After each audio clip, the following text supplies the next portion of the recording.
እንዳያችሁ እድሜ ሰጥቶኝ አብረን ከጌታ ማዕድ እንካፈል ላደረገ ጌታ ክብር ለስሙ ይሁን።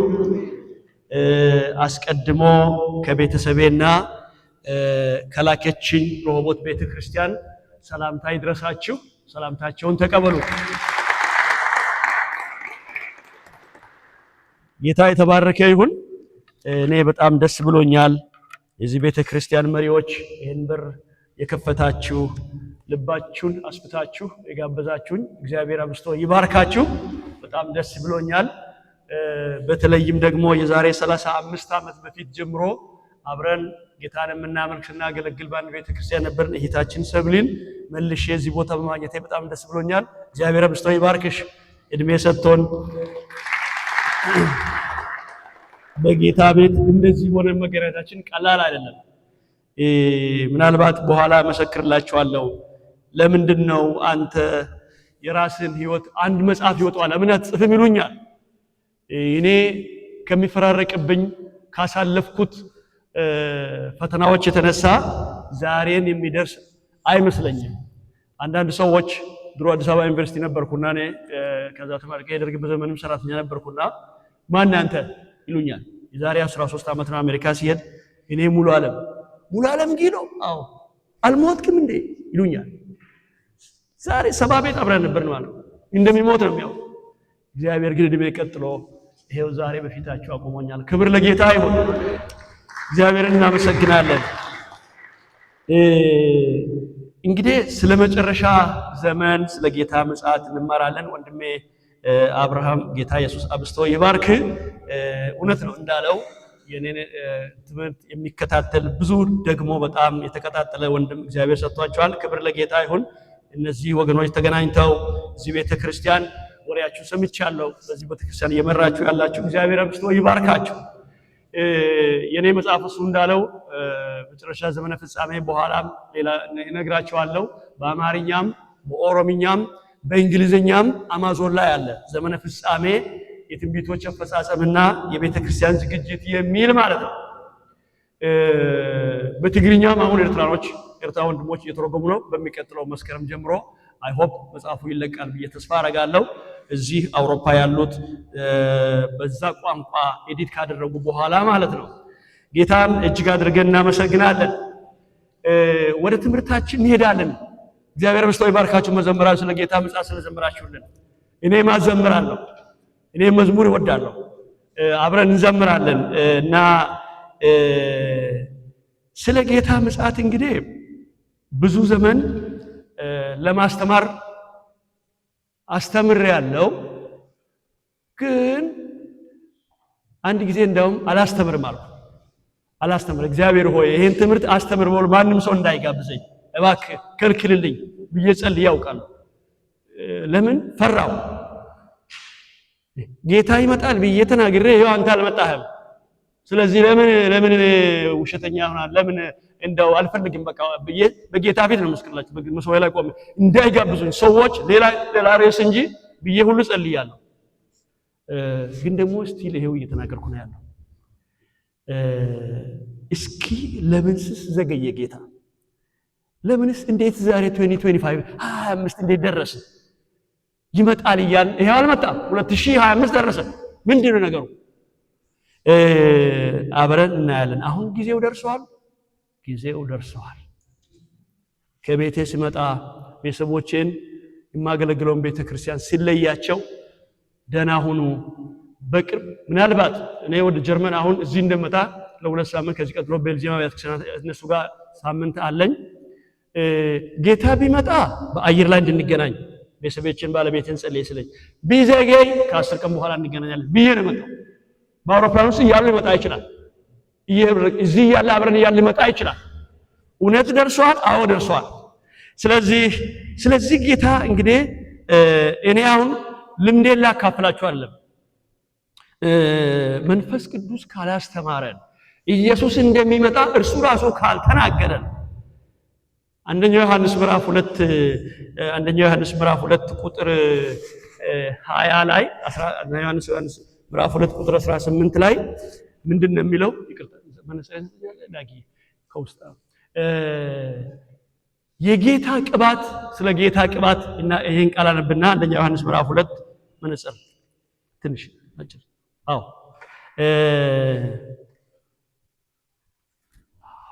ቴንክ ዩ እናነባለን እስኪ እና ከዛ አጭር ጸሎት አድርገን እንቀጥላለን ትምህርታችንን። በአንደኛ ዮሐንስ ምዕራፍ 2 ቁጥር 18 ላይ እንዲህ የሚል ቃል አለ። ቁጥር 20 እናንተም ከቅዱሱ ቅባት ተቀብላችኋል፣ ሁሉንም ታውቃላችሁ። ቁጥር 27 እናንተስ ከእርሱ የተቀበላችሁት ቅባት ከእናንተ ይኖራል፣ ማንም ሊያስተምራችሁ አያስፈልጋችሁ። ነገር ግን የእርሱ ቅባት ስለ እርሱ እንደሚያስተምራችሁ እውነተኛም እንደሆነ ውሸትም እንዳልሆነ እናንተንም እንዳስተማራችሁ በእርሱ ኑሩ። ከቅዱሱ ቅባት ስለተቀበላችሁ ይላል። እንደውነቱ ከሆነ ይሄ ቅባት ከሌለ እኔ ማስተማር አልችልም። መጽሐፍ ስለ ጻፍኩ እችላለሁ ብዬ አልቆምም። አይጠቅማችሁም እኔ ባስተምራችሁ። የእግዚአብሔር ቅባት ግን ያስተምራችሁ፣ እኔንም ያስተምረኝ። እስኪ እንጸልይ። የእግዚአብሔር ቅባት ሆይ ጠይቁት። እሱ ዛሬ ነገ ጌታ ህይወታችን እንዲሰራ እኔም ለመሰራት ነው የመጣው። እንደነገርኳችሁ ዛሬ ማታ ሊመጣ ይችላል ጌታ። ቅዱስ ቅባት ሆይ እናመሰግናለን። የእግዚአብሔር መንፈስ ሆይ እናመሰግናለን። ክብር ለአብ፣ ክብር ለወልድ፣ ክብር ለመንፈስ ቅዱስ አንድ አምላክ ይሁን። ያዳንከን በቅዱሱ አጠራሪ የጠራህን ሰው ያረከን ጌታ ተመስገን። አምላኬ መድኃኒቴ በጌታ በኢየሱስ ዕድሜን ጨምረ ዛሬ ሰው አድርገህ እንደገና ከተለያየ በዓለም ዙሪያ እንድንገናኝ ስለፈቀድክልን ስምህ የተባረከ ይሁን። ጌታ ሆይ በዚህ ቦታ አመስግነናል፣ ጠርተንሃል። ና ጌታ ሆይ ብለናል፣ ዘምረናል። ናና አስተምረን። እንዴት እንደምንቀበልህ፣ እንዴት እንደምንዘጋጅ፣ እንዴት እንደምትመጣ አንተ መጥተህ ቅዱሱን መንፈስህ ልከህ ካላሳወቅከን እግዚአብሔር አምላካችን ልምዴን ለመናገር አይደለም ሊትመጣ ያለው ጌታ ሊገልጥም እንዲችል እባክህ ቅዱሱ ቅባት እንዲያግዘኝ ጸልያለሁ። ሰዎች እንዲረዱ ከሚጽፉት ማስታወሻ በላይ በልባቸው ጽላት ላይ ጽፈህ ለክብር የሚያዘጋጀው ቅዱሱ ቅባት ይምጣ። የእግዚአብሔር ቅባት ሆይ ሬገንስበርግ በሚባል ቦታ ላይ ሆነን አንተን እንጠብቃለን። ናና አስተምረን፣ ናና ባርከን፣ ናና አዘጋጀን፣ ናና ስለ ኢየሱስ ስላዳነን ጌታ ግለጥልን። ስለ እኔ እሱ ይነግራችኋል ብለሃልና እባክህ አሳውቀን። ቅዱስ ቅባት ጊዜውን ተረከብ፣ ክፉ ይታሰር። እግዚአብሔር አምላካችንና መድኃኒታችን ሆይ መናገር የማይገባኝ ነገር እንዳልናገር ለከንፈሮቼ ጠባቂ አኑርልኝ። መግለጥ የሚገባውን ግን ለወገኖቼ ለልጆች ይጠቅማል የምትለውን ግን መናገር እንድችል ከናፍርቶቼን በእሳት ጉጠት ንካው፣ የወገኖቼን ልብ በእሳት ንካው። እነሆ እኛ ልጆችህ የማሰማሪያ በጎች በእግር ስር ተኮልኩለናል፣ ባዶ ማድጋ ይዘን ጌታ ሆይ ሙላብን። እናመሰግናለን በኢየሱስ ክርስቶስ ስም አሜን። የጌታ ስም ብሩክ ይሁን። ስለ ጌታ እንግዲህ በተለይ ስለ መጨረሻ ዘመን በአሁኑ ሰዓት ብዙ ሰው ትኩረት አይሰጥም። ግን ጌታ የክርስትና ሕይወት ማለት ራሱ መጽሐፍ ቅዱሴን ሳጠናው እኔ ጌታ ይመጣል የሚል ብቻ ነው ያስባል። ሰው ግን አስተውል። በዚህ ዘመን ብዙ ሰዎች ስለ ጌታ ምጽአት አስተምረን ወይምን እስኪ እንማር እስኪ ስለ መጨረሻ ዘመን እንማር ከሚልክ ነብይ ገሌን ሐዋርያ ገሌን እንጋብዘው እንጂ በቃ ጠርምሰህ ትወጣለህ ትባረካለህ የሚል ኮንፈረንስ ብቻ እንጂ ለምን ስለ ጌታ ምጽአት አንማርም? ብዙ ጠላት እያዘናጋ ነው ያለው። አንድ ጊዜ በሌላ ስቴት ሄጄ ይሄንን ቃል ሁለት ቀን ብቻ አንድ ሁለት ክፍለ ጊዜ ከአንድ ሐዋርያ ጋር አስተማርና እኔ አስተማርኩኝ፣ እሱ ያው እንትና በሌላ ርዕስ። እኔ ግን ጌታ ይመጣል ምን አለ አንዲት ይሄድ እኔ አለች 25 ዓመት እዚህ ምድር ኖር ያለው ታዋቂ የዓለም አገልጋዮች ይመጣሉ ከኢትዮጵያም ጭምር ሳይቀር አንድም ቀን ኢየሱስ ይመጣል ተዘጋጁ ያለኝ ሰው የለም። ምን ማለት ለምንድን ነው አለች። ሂጂና ፓስተርሽን ጠይቂያለሁ። እኔ ነኝ ጠይቀኝ፣ መሪዎችን ጠይቅ። እና በጣም ያሳዝናል። ቤተ ክርስቲያን ያዳናትን ጌታ ይልቅ ሌላ ርዕስ ላይ ነው ትኩረት የምታደርገው። ጌታ ኢየሱስ ክርስቶስ በማቴዎስ ወንጌል ምዕራፍ 16 ላይ ግን ስለ መጨረሻችን እንድናተኩርበት ነው ጌታ የተናገረው። ማቴዎስ ወንጌል ምዕራፍ 16 ቁጥር 2 እና 3 ላይ ለምንድን ነው መጨረሻችሁን የማታስቡት? ወዴት ነው የሚሄደው? ምን ይመስላል? እንዴት ነው ኢየሩሳሌም የሚገባው? እንዴት ነው የሚዘጋጀው? ጌታስ እንዴ ምን እመጣለሁ ስለምን ማለት ነው? ና ብለን እንዘምራለን። እሺ ከመጣስ እውነት አሁን እኔ ወደ ውስጥ ከሚገቡት ነው ወይስ በሩ ከሚዘጋብኝ ነኝ ብሎ ራሱን መጠየቀው የለም። አሁን በማቴዎስ ወንጌል ምዕራፍ 16 ቁጥር 2 እና 3 እንዲህ አላቸው። በመሸ ጊዜ ሰማዩ ቀልቷል፣ ብራ ይሆናል ትላላችሁ። ማልዳ ሰማዩ ደምሎ ቀልቷል፣ ዛሬ ይዘንባል ትላላችሁ። የሰማዩን ፊት መለየት ታውቃላችሁ፣ የዘመኑስ ምልክት መለየት አትችሉምን? ክፉና አመንዝራ ትውልድ ምልክት ይፈልጋል። የዘመኑን ምልክት እንዴት አትለዩም? ሉቃስ ምዕራፍ 12 ቁጥር 56ንም ያዙ። እንዴት የመጨረሻችሁን አታስቡ? እሺ ዳንኩ፣ እንግዲህ ክርስቲያን ሆንኩ፣ ጴንጤ ሆንኩ፣ ከዚህ ቀጥሎስ ምንድን ነው የሚሆነው? ወዴት ነው የሚሄደው? እንዴት ነው የሚሄደው የምለውን አታስቡም እንዴ? ሉቃስ ወንጌል ምዕራፍ 12 ቁጥር 56 ላይ ይሄን ዘመን ለምንድን ነው የማትመረምሩት? እናንተ አዋቂዎችን የምትላላችሁ ቴዎሎጂያንስ ናችሁ፣ ተምራችኋል፣ ታውቃላችሁ፣ ሕጉና ነቢያቱን ታውቃላችሁ፣ ግን እንዴት ዘመን አትመረምሩም ይላችኋል። አዋቂዎችን ማለት ነው። ስለዚህ ወገኖች ስለ መጨረሻ ዘመን መማርም ማስተማርም ሁልጊዜ መማርም ሁልጊዜ ጌታ ጋር እስከምንሄድ ድረስ ስለ ጌታ ምጽአት ሊሰበክ ሊነገረን እኛም ልናገርና ውጀው ይገባናል። ሀዲዱ እሱ ነው። ክርስትናችንን ሞተሩ እንደ ምሰሶ ሆኖ የሚያቆም ቤት እንደ ምሰሶ እንደሚቆም ጌታ ይመጣል የሚል ነው የሚያቆም። ለመሆኑ የመጨረሻ ዘመን መቼ ነው ግን የጀመረው? አሁን መጨረሻ ላይ ነን በእውነት? በነገራችን ላይ የመጨረሻ ዘመን መጽሐፍ ቅዱሳችን እንደሚነግረን ከሆነ የተጀመረው የዛሬ 2000 ዓመት ነው የተጀመረው። የዘመኑ መጨረሻ ማለት ነው። በአንደኛ ዮሐንስ ምዕራፍ 2 ቁጥር 18 ላይ አሁን የመጨረሻ ሰዓት ነው ይላል። አንደኛ ዮሐንስ ምዕራፍ 2 ቁጥር 18 ላይ አሁን የመጨረሻ ሰዓት ደርሰናል፣ መጨረሻ ፍጻሜ ላይ ደርሰናል ይላል። ታዲያ አሁን የመጨረሻ ሐዋርያት እንደዚህ እንዴት ወደ 2000 ደረስን ታዲያ? በዕብራውያን ምዕራፍ 1 ቁጥር 1 እና 2 ላይ ዕብራውያን ምዕራፍ 1 ቁጥር 1 እና 2 ላይ የመጨረሻ ዘመን የተጀመረው ያኔ ነው። የዛሬ 2000 ዓመት ነው የተጀመረው። እንግዲያውስ የመጨረሻ ዘመን በጌታ መምጣት በመጀመሪያ መምጣት ተጀመረ፣ እንደገና በጌታ ሁለተኛ መምጣት ላይ ያቆማል ማለት ነው። ስፓኑ ይሄ ነው። የጊዜ ርዝመቱ ይሄ ነው። በመጀመሪያ በስጋ መጣ፣ በጌታ በድንግል ማርያም ተወለደ፣ ተጀመረ ማለት ነው። በዘመኑ መጨረሻ ለዓለም በእኛ ተናገረ ይላል ዕብራውያን ምዕራፍ 1 ላይ።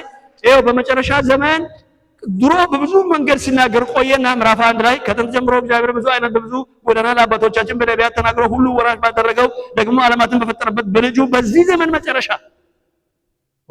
የዘመን መጨረሻ እንዳው ሲጀምረው የዛሬ 2000 በጌታ ወደ ምድር መምጣት ነው ማለት ነው። ከዛስ አሁን በጌታ ሁለተኛ መምጣት ያበቃል ማለት ነው። ባጭሩ የመጨረሻ ዘመን ማለት የቤተ ክርስቲያን ዘመን ማለት ነው። የቤተ ክርስቲያን ዘመን የመጨረሻ ዘመን ነው። ስለዚህ አሁን ምንድነው ይሄ ዘመን ታዲያ? ያኔ የመጨረሻ ዘመን ከሆነ አሁን ምን ላይ ነው ያለነው? የመጨረሻ ላይ ነው ያለነው። የመጨረሻ ላይ ቤተ ክርስቲያን በቋፍ ላይ ነው ያለችው።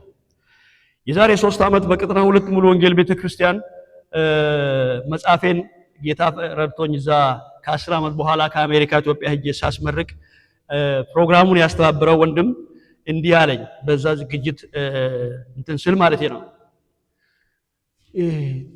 እግዚአብሔር በምድሬ ላይ ስላደረገው ነገር ደስ ይላችኋል፣ እናንተም ደስ ይላችኋል። ነፍሳት በዝተዋል፣ አብያተ ክርስቲያናት በዝተዋል፣ ትልቅ ቤተ ክርስቲያን አሉ። በቃ በዩቲዩብ በቴሌቪዥን የምናያቸው በሙሉ ጥሩ ነው። ነቢያት በዝተዋል፣ ሐዋርያት በዝተዋል፣ ብዙ ነገር። በእርግጥ ለምን አንዱ እንደተናቀ ደግሞ አይገባኝም። ወንጌላዊ የሚል ተንቋል፣ ፓስተር የሚል ተንቋል፣ እንትና ምን ሰከንደሪ ሆነዋል። አሁን ነብይና ሐዋርያ ነው ከፍ ያለ የመጣው። እሱ ራሱ ሚዛኑን ለቋል። እሱ ራሱ ልክ አይደለም። ግን እንዲህ ብሎ አለኝ፣ አሁን እነዚህ ትላልቅ ቤተክርስቲያን ታያቸዋለህ አለኝ። አዎ አንድ ቀን ጌታ ይመጣል የሚል በመድረካቸው ላይ እንዲሰበክ አይፈልጉም ማለት ሁለት ርዕስ እንዲሰበክ አይፈልጉም። ምንና ምን ቅድስና የምንና ኢየሱስ ይመጣል የሚል አይፈልጉም ማለት ይሄን ካነሳ መድረክ ላይ ጎቶ ነው የሚያወርዱ።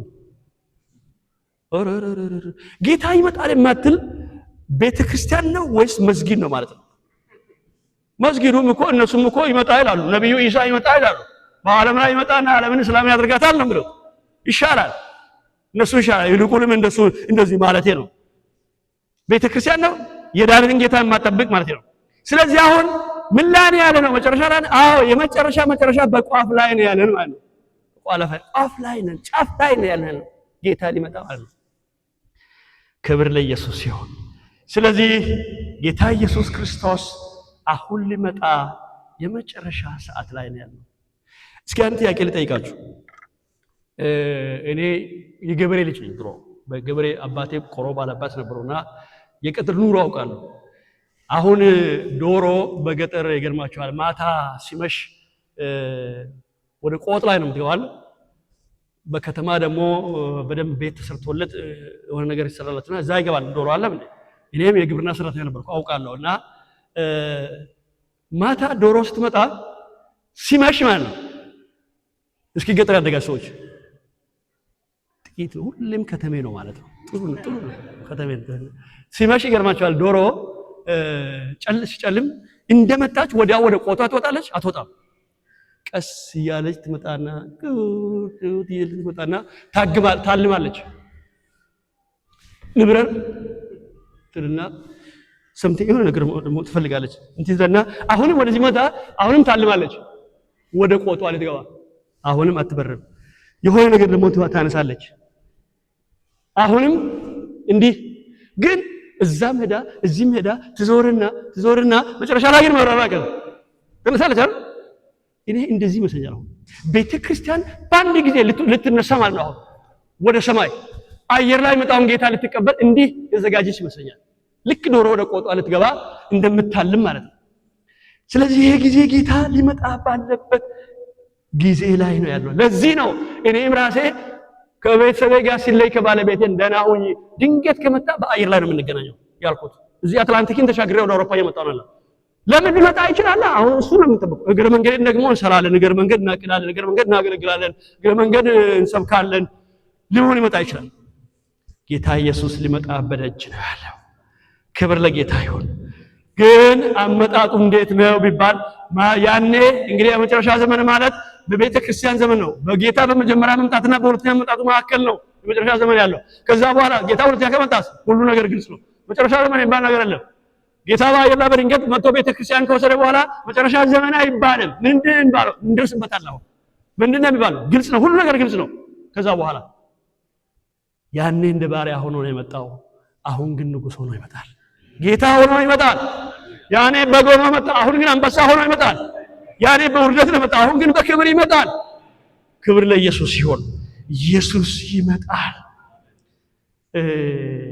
አንድ መዝሙር ዝና የገነነ የሚል መዝሙር እስኪ የምታውቁ ሰዎች ዝና የገነነው በዓለም ላይ መቼ ትመጣለህ በተን እንዳይ በጣም ጓግቻለሁ የኔ ጌታ ኢየሱስ እንዳይ ማራናታ በጣም ጓግቻለሁ የኔ ጌታ ኢየሱስን እንዳይ ማራናታ። እኔን 40 ዓመት በላይ በጌታ ቤት ይዞኝ የቆየ ይሄ መዝሙር ነው። ክብር ለጌታ ይሁን። ሌሎች መዝሙሮች ማለት አይደለም፣ እውነት ነው። እንደነ ተስፋዬ ገብሰው መዝሙር፣ ሌሎች መዝሙሮች ሁሉ ይሄ መዝሙር ግን በጌታ ቤት ያቆየኝ 65 ዓመት ትዝ ይለኛል። የወንጌል እሳት በኢትዮጵያ ምድር በኃይል ስለ ዘመን ሲነድ በኢሉባቦር ላይ እና ጎሬ ላይ ለወንድማችን እንዳልካች እና ለእህታችን መሰረት ይሄን መዝሙር ሰጥ ያ መዝሙር ከቲኔጀር ጀምሬ ይቀጣጠላል። ሆስቴል ነው ያደኩኝ እኔ።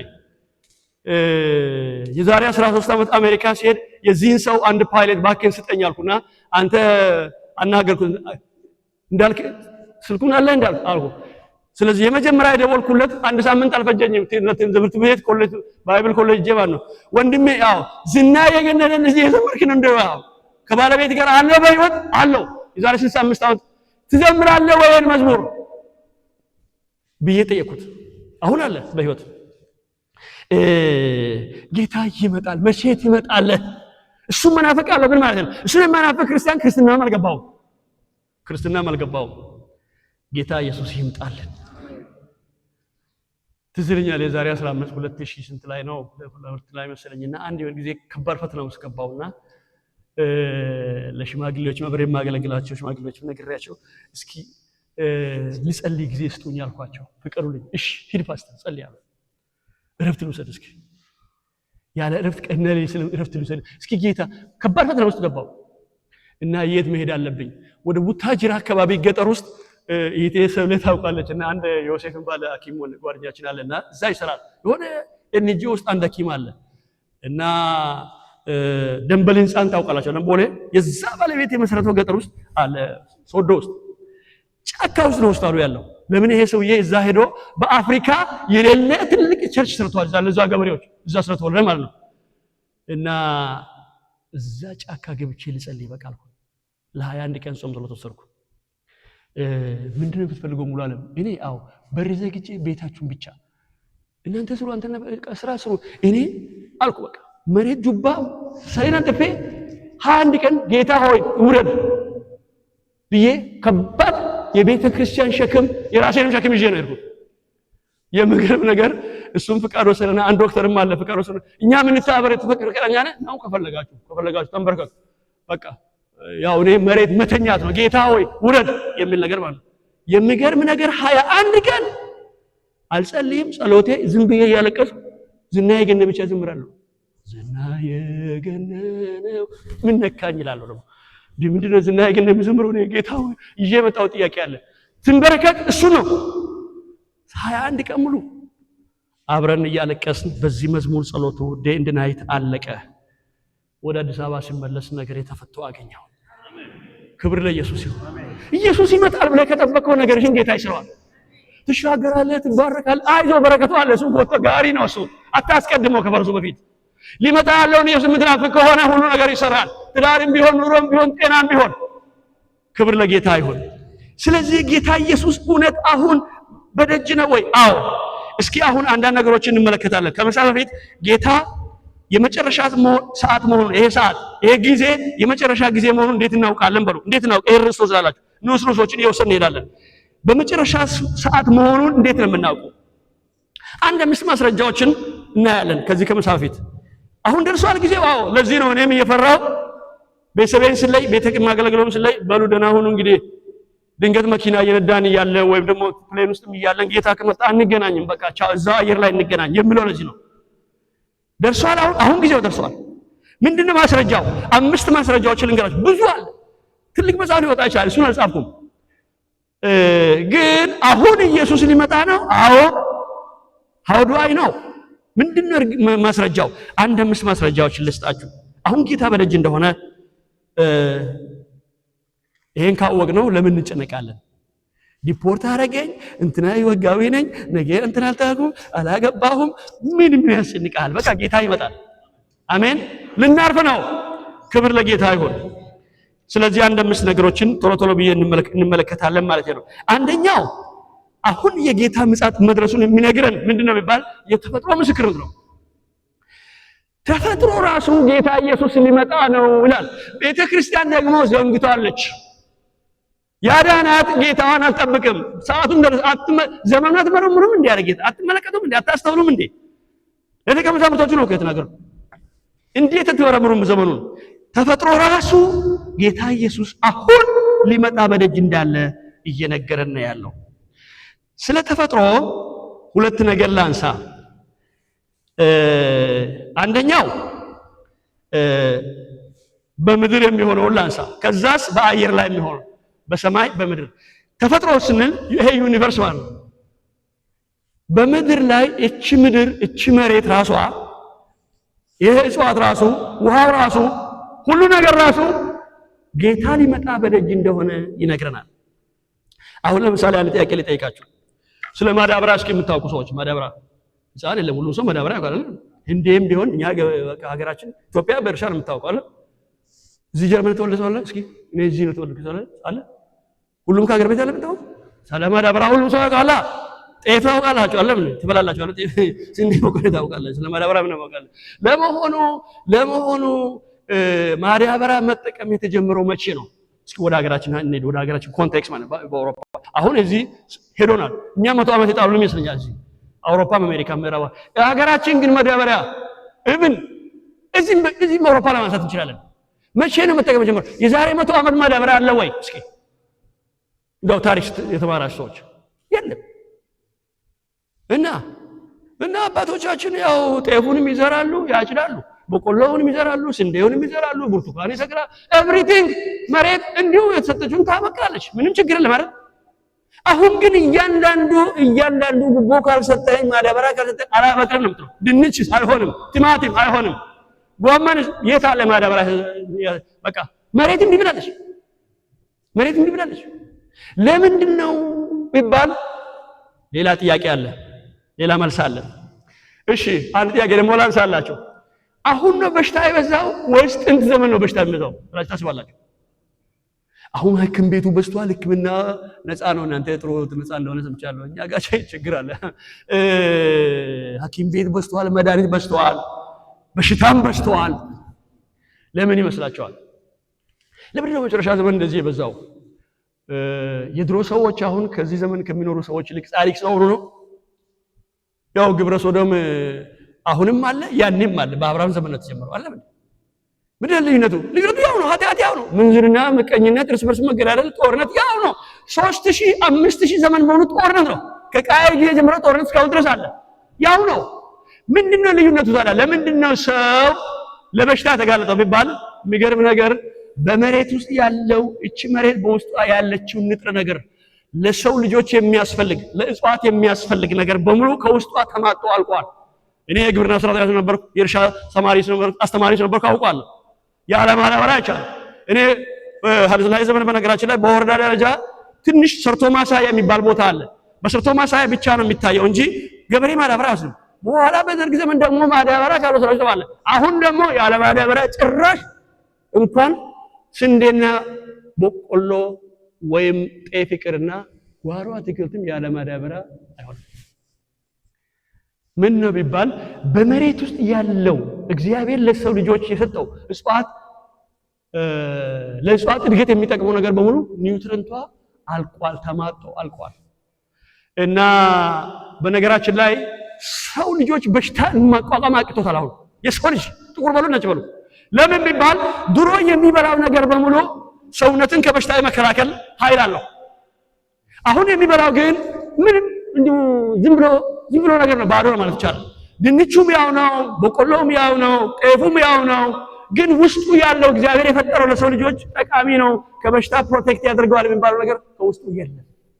ተፈጥሮ ከውስጡ ባዶ ሆናለች። እቺ ምድር ልንገራችሁ፣ ልክ እንደ ሎሚ ሰው ሎሚ መጥቶ ቱፍ ብሎ እንደሚጥል ወይም አገዳ ጨምቆ እንደሚጥል ጨምቃ ትጥላለች።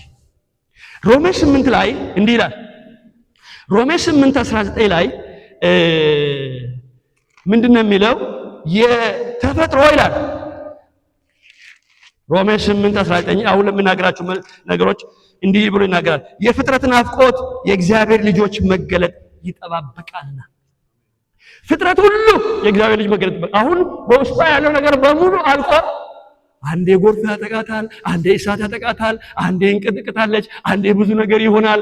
በቃ ምን አለፋችሁ ብቻ ተበሳስተው እንዳለቀ በጥይት ተበሳስተው እንዳለቀ ድንኳን ሆናለች መሬት። ስለዚህ ሳሩ፣ እህሉ፣ ዛፉ፣ ቅጠሉ፣ እንስሳው በሙሉ ምንድነው የሚጠብቀው? የእግዚአብሔር ልጅ መጠበቅ ነው። የእግዚአብሔር ልጆች መገለጥ ከሰማይ ይጠብቃል። ልጆች ለምን አለ? ለምን የእግዚአብሔር ልጅ ብቻውን የእግዚአብሔር ልጆች ከሱ ጋር ታጅበው እሱ ብቻም ሳይሆን እርሱ ታጅበን ስለምንመጣ ምናልባት ነገ እንደርስበታለን። ለምን ልጆች እንደተባለ ልክ ጌታ ኢየሱስ በከበረ አካሉ መጥቶች ምድር ሲረግጣት ያኔ ነው ወደ ነበረችበት ቦታ የምትመለሰው። እና ይቺ ምድር ባዶ ሆናለች ማለት ነው። ተፈጥሮ ፍጥረት ሁሉ የእግዚአብሔር ልጅ መገለጥ እየተጠባበቀ ነው ያለው ባዶ ሆኖ ማለት ነው። እሱ ብቻም አይደለም። እስኪ አሁን አየር ደግሞ ተመልከቱ። የአየር ሁኔታም ተለውጧል። የአየር ሁኔታም ተለወጠ። ምን ታደርጋላችሁ? አሁን በጋ ክረምት ምን እንደሆነ አናውቅም ማለት የተፈጥሮ የአየሩን መዛባት አለ። ዓለም በጣም እየተጨነቀ ነው ያለው። በቃ የሳይንስ ትንበያ ምንድን ነው የሚለው? በአየር ለውጥ ሆኗል። ስለዚህ ከዚህ የተነሳ ዓለም በሙቀት እየጨመረ ነው ያለው። አልሰማችሁም? የዓለም ሙቀት እየጨመረ ነው።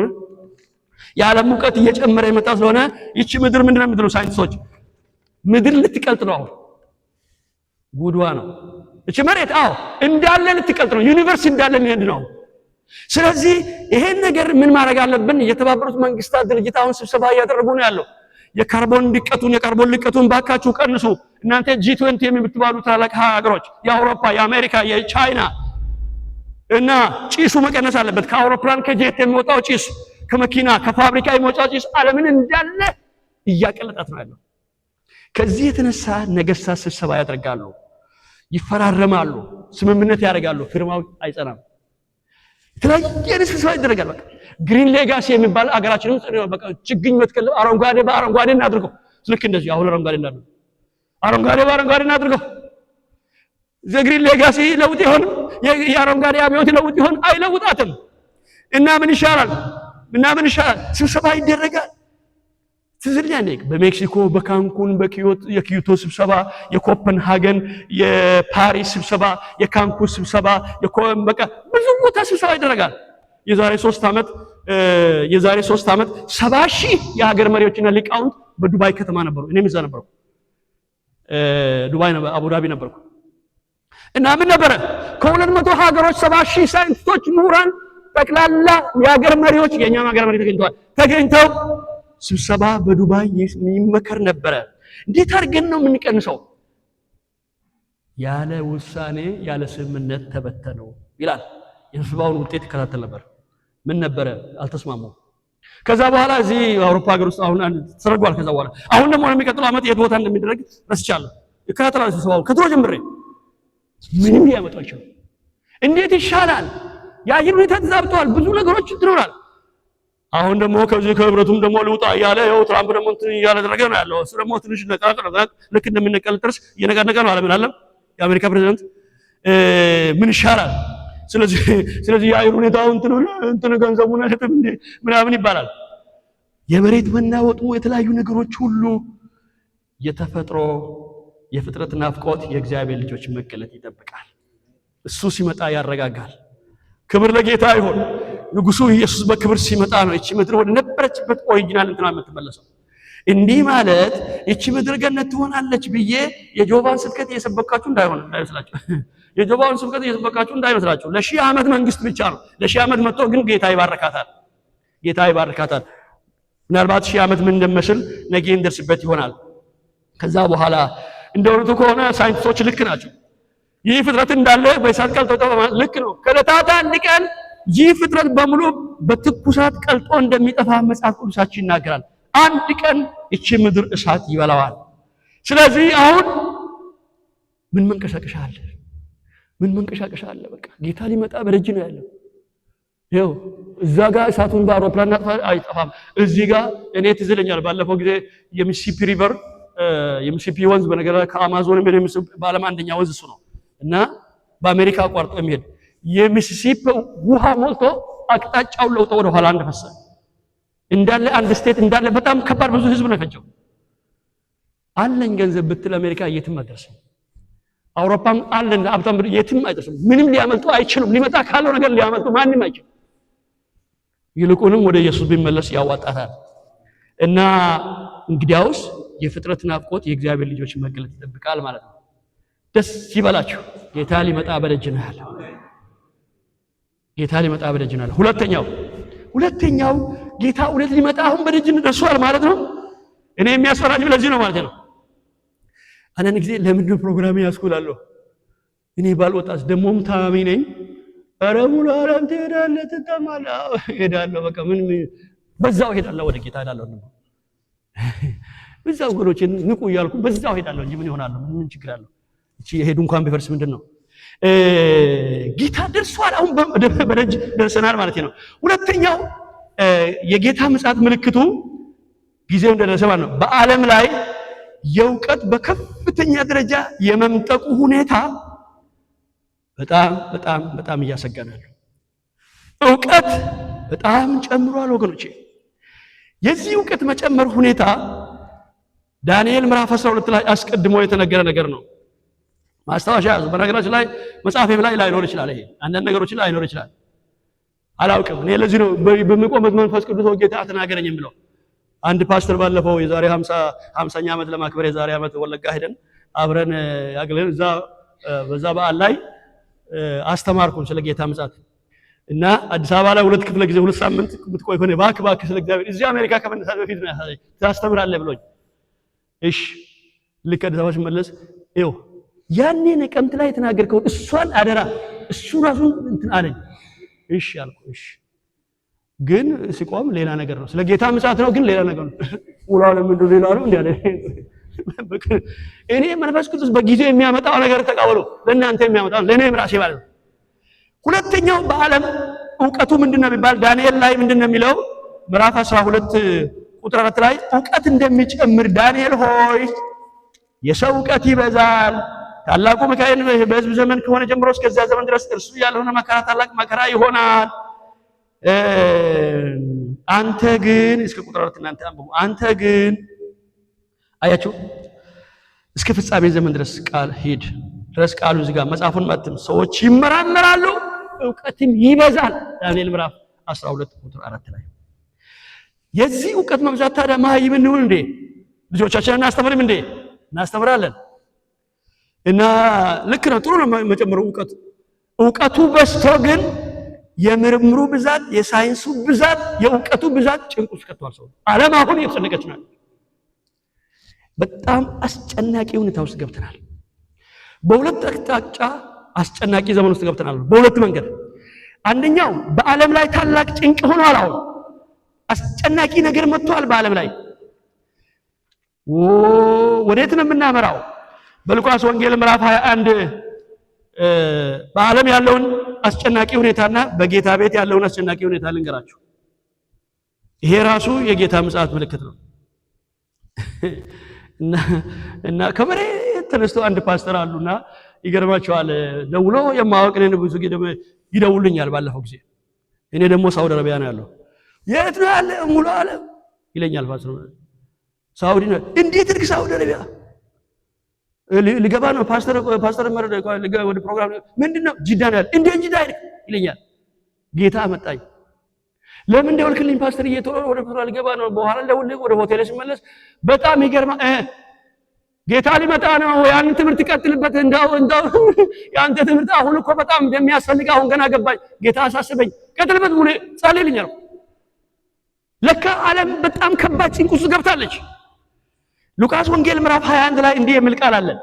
በሉቃስ ወንጌል ምዕራፍ 21 ቁጥር 25 እና 26 ላይ በፀሐይና በጨረቃ በከዋክብት ምልክት ይሆናል፣ በምድር ላይም አሕዛብ ከባህሩና ከሞገዱ ድምጽ የተነሳ እያመነቱ ይጨነቃሉ። ሰዎች ከፍርሃትና ከዓለም መጣበቅን ከመጠበቅ የተነሳ ይደክማሉ። ዋው!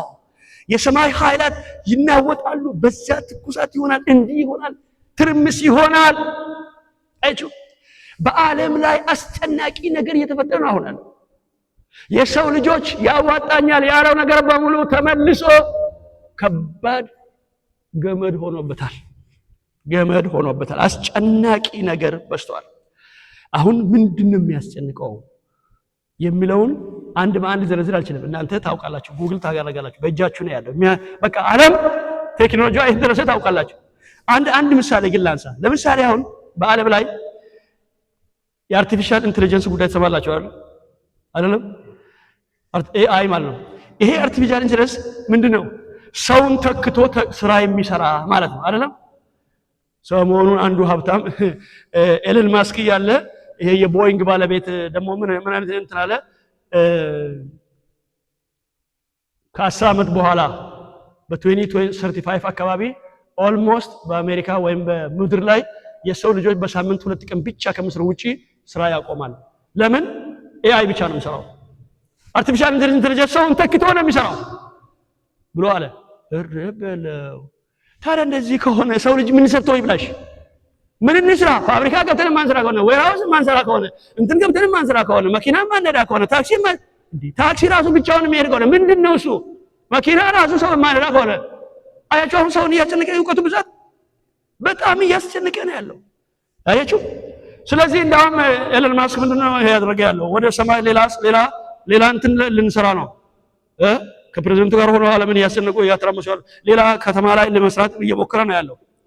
እሱ ብቻም አይደለም የሆነ ማይክሮቺፕስ በሰው አንጎል ውስጥ እንዲተከል እየሰሩ ነው። በጣም በፍጥነት እየሰሩ ነው። ማይክሮቺፕስ በሰው አንጎል ውስጥ ተክቶ እንቅስቃሴው በጣም እየጎላ ነው ያለው። ሙከራ ጀምሯል። 6 የሚባለው ቁጥሩ በቃ እዚህ ላይ አድርጎ ሙከራ ጀምሯል። እዚህም ጀርመን ተጀምሯል። ኤቭሪዌር እየተጀመረ ነው ያለው። ስለዚህ ለምንድነው ዋሌት ተሸክመ የምትሄደው ካርድ የባንክ ካርድ አያስፈልግም። እናስ መታወቂያ ከዚህ በኋላ ኤቭሪቲንግ ወረቀት ከምትይዝ እዚህ ጋር ይሆን የምትቀበል ነገር አልቻለም። እዚህ ጋር ውሰድና በቃ እሷን እያሳየ ትሄዳለህ። ከዛ እንግዲህ ከዚህ በኋላ ሐሰተኛው ክርስቶስ ሊነሳ ነው ማለት ነው። ተመልከቱ። ከዚህ በኋላ አንድ ቦታ ቁጭ ብሎ ወይ ጄኔቫ ላይ ሆኖ ወይም ኒውዮርክ ላይ ሆኖ ወይም የት ቦታ እንደሆነ እሱን አላውቅም ዓለምን የሚቆጣጠርበት መንገድ አሁን መድረኩ ተዘጋጅቶለታል። አይዟችሁ ከዛ በፊት ንጉሱ ኢየሱስ መጥቶ ይወስደናል። እኛ ላይ ስልጣን የለውም።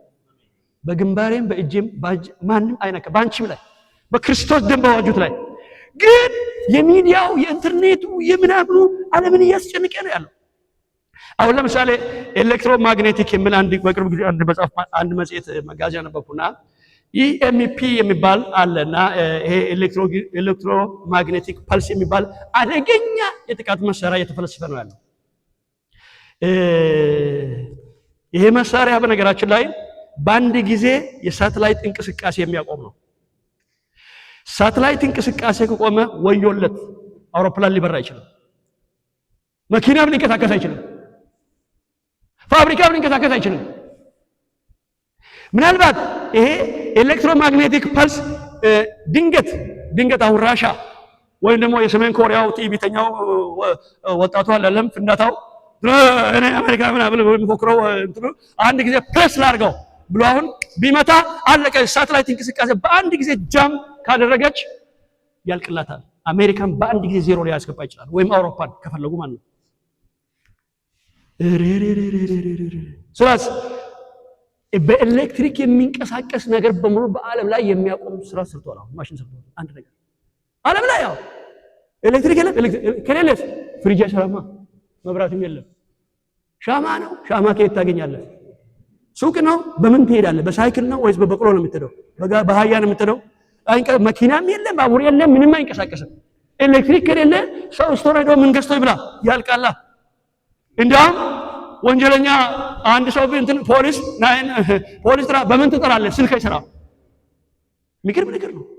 እነዚህ አመፀኞች በአንድ ጊዜ እነዚህ አይሲሶች በአንድ ተረክ ቢያደርጉ ተመልከቱ፣ ዓለምን በአንድ ጊዜ ጨለማ ውስጥ ያስገባሉ ማለት ነው። ይሄ በጣም አስጨናቂ ሆኗል። የትራንስፖርት እንቅስቃሴ ቆመ። እኔም እዚህ ይቀራል ማለት ነው። እዚህ አሁን እንትን ካደረጉ ማለት ነው ማንም ወደ እንስሳ ጀርባ ወደ ጋሪዎች ለጥንቱ መመለሳችን ነው ማለት ነው። መኪናም የማይሰራ ከሆነ ኤቭሪቲንግ ማሽን የማይሰራ ከሆነ ወደ ጥንቱ ባቡር የማይሄድ ከሆነ መኪና ኤቭሪቲንግ አውሮፕላን የማይንቀሳቀስ ከሆነ ማለት ነው። የሚበላ የሚጠጡ ነገሮች በኤሌክትሪክ ኃይል በፍሪጅ ኃይል ነው ያለው። ሳመር መጥቶ ያለ ፍሪጅ እንዴት ትበላለህ? እንዴት ታደርጋለህ? ማይክሮዌቭ የማይሰራ ከሆነ ፍሪጅ የማይሰራ ከሆነ። ስለዚህ ወገኖቼ ይሄ ዓለምን እያስጨነቀ ነው ያለው። ሶስተኛ ዓለም ጦርነት ሊፈነዳ እንደሆነ ታውቃላችሁ አይደል? አሁን ምንድነው አሁን ሰዎች አላስተዋሉም እንጂ አሁን ኔቶ ወጥሮ ሊይዝ ነው አሁን አይደል እንዴ? ኔቶን ወጥሮ የሚይዙ ሌላ ኔቶ ደግሞ ተፈጥሯል አይደል? ታውቃላችሁ አይደል? አሁን የዩክሬንና ራሻ ጦርነት ቀላል ይመስላችኋል? ከተፈለገ ሰሜኑ የጎግና ማጎግ ሰልፍ አሁን እየሰመረ ነው ያለው። የራሻ፣ የኢራን፣ የሰሜን ኮሪያ፣ የቻይና የነዚህ መስማማት የብራዚል ምንድነው የሚባለው ቅድም ስማቸው ብሪክስ አይደለም። ኢትዮጵያ አባል ሆናለች ሀገራችን ማለት ትክክል ነው። ሕዝቅኤል ላይ እንዳለው ኢትዮጵያ አባል መሆን አለባት። ስለዚህ ሰሜን ጎግና ማጎግ ተዘጋጅቷል። አሁን የሰሜኑ ጎግ ማለት ነው በአንድ ጊዜ የሰሜኑ ጎግ ወደ እስራኤል ምድር የሚፈስበት ጊዜ ተዘጋጅቷል። ጦር አልቋል። ታው እያለ ነው ራሻ ታው እና ቀድሞውኑ የዩክሬን ጦርነት ሳይጀመር አንዳንድ ዜናውን ይካተል ነበር። አትጠጉኝ ነው የሚለው ሰውየው ፑቲን። አትጠጉ የለም። ለምን ይሄ ሁሉ ገንዘብ ፈሶ ይሄ ሁሉ የሚያልቀው ዩክሬን ላይ ለምንድን ነው የሚባል? እንዳትጠጉ ጎረቤቴ ነው የሚለው ሰው። ተጠጉ ለምን ተጠጉ ማለት ነው? ዩክሬንን ኔቶ አባል አውሮፓ አባል ካላደረጋችሁ እዛ ትተክላላችሁ ኒውክሌር። ስለዚህ ባጭሩ ሞስኮን መደምሰስ ይቻላል። አይ ይሄንማ አይኔ ያየው አይሆንም ይላል ፑቲን። ስለዚህ ጦርነቱ ፈነዳ። ይኸው ሰው እያለቀ ነው ያለው። አሁንም ወዴት እንደሚያመራ አናውቅም። ኤኒዌይስ ግን መጽሐፍ ቅዱስ እንዳለው የሰሜኑ ጎግና ማጎግ የሚባለው ብሪክስ ሰልፉን አስምሯል። አሁን በሚገባ ተቀናይቷል እና በሰባቱ ዓመት የመከራ ዘመን ውስጥ ይሄ ጎግና ማጎግ ከመዝመቱ በፊት ወደ እስራኤል ምድር ቤተክርስቲያን ወደ ጌታዋ መሄድ አለባት። የሰሜኑ ጎግና ማጎግ ያጥልቅ አሁን እያስፈራ ነው ያለው። እንደውም ቻይና ሰሞኑን የሆነ ነገር እየሰራች ነው ያለችው። አደገኛ ማንም ሚሳኤል ሊቋጥረው የማይችል በርግጥ ከኢራን የሚተኩሰው እሱን ወደ አልመጣበታለን። እስራኤል እንዴት እንደምትሆነው ወደ አሁን መጣበታለን። ማንም ሊቋቋም የማይችል ሰሞኑን ከዛ 3 ቀን በፊት ነው የሰማው ቻይና ነገር ሰርታለች። ስለዚህ የአሜሪካ ውድቀቷም ቅርብ ጊዜ ነው።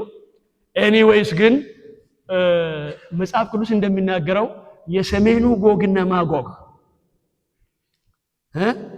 እሱ ከመዝመቱ በፊት ወደ በጓ ሰርግ ራት ሙሽሪቱ መሄድ አለባት። ወደ ሙሽራው ሰርግ ማለት ነው። ጌታ ይመጣል ማለት ነው። ስለዚህ ጌታ መጻት ይኸው እየነገረን ያለው ይሄ ማለት ምን ያስጨንቀን ያለው ወዴት ነው የሚያመራው? ስለዚህ አሁን ይልቁንም የዓለም መሪዎችን ከምትል ጸልይለት። በቃ ጸልይ። ለትራምፕ መጸለይ ያስፈልጋል፣ ለሀገር መሪ መጸለይ ያስፈልጋል፣ እግዚአብሔር እንዲቋጥራቸው። በነገራችን ላይ ይሄ ማይክሮቺፕስ የሚባል ነገር እንደነገርኳችሁ የሆነ ነገር ፕሬስ አድርጎ ሳተላይት እንቅስቃሴ እንዳለ በቃ ዓለምን ወደ አመድ እንዳይለወጡ የፕሌን እንቅስቃሴ ወደ አመድ እንዳይለወጥ ቤተክርስቲያን በምድር ላይ እያለች ይሄን ማድረግ ጥላት አይችልም። በጌታ በኢየሱስ ስም ጴንጤ በማላ ተነስቶ ይንበረከካል፣ ስራው ይፈስበታል። አሜን። ስለዚህ ቤተክርስቲያን ስትሄድ ነው ይሄ የሚሆነው፣ ወደ ሰማይ ስትሄድ ማለት ነው። እና ለዚህ ነው እኔ አንዳንድ ነገሮችን እከታተላለሁ። አንዳንድ ነገሮችን ለምን ልክ በዓለም ላይ የሚሆነውን ወስደን በመጽሐፍ ቅዱስ መነጽር እንመለከተዋለን። አንድ ጊዜ አክራሪ እስላሞቹ ማነው አይሲስ እስላሞቹ መቃወም ያለም አይሲሶች ለነሱም አነባለሁ አለቅሳለሁ ወደ ጌታ እንዲመጡ ወዳቸዋለሁ ሙስሊሞችን። ግን እነዚህ አይሲሶች እነዚህ አክራሪዎች ማለት ነው በካናል ማነው በኬንያና በታንዛኒያ ኤምባሲ ላይ ቦምብ ጥለው ወደ 5000 ሰዎች ፈጁ። እና ይሄ ሲሆን እኔ ሙስሊም ኢቫንጀሊዝም ስልጠና ሰጥ ነበርና እከታተል ነበር፣ የነሱን ጉዳይ እከታተላለሁ። ምን አልኩት? አሁን ወደ ጌታ ሄዷል ጸጋዬን ታውቂያለሽ? ጸጋዬ አልኩ። አዎ ይኸውልህ አሁን በአሜሪካ በኬንያና በታንዛኒያ ኤምባሲ ላይ ቦምብ የጣሉ ሰዎች ታውቃለህ? አዎ በቅርብ ጊዜ አፍንጫቸው ስር ሄዶ አሜሪካዎችን ጉድ ያደርጋቸዋል አልኩ። እሺ ያለ ዝም ብሎ አለፈ። እሺ መስከረም አንድ ቸርች ሄደን አመልከን ጧተም ተመልሰን ምሳልን በላ ራሱ ጸጋዬ ምሳልን በላ ጎረቤት ነው ሲሄድ ቡም 9/11 የኒውዮርክ መንታ ህንጻ በአንድ ጊዜ ወደ አመድ ሲለወጥ ውጭ ብለን ምሳይ በለን አየን። እረበለው አልነገርኩም አልኩት።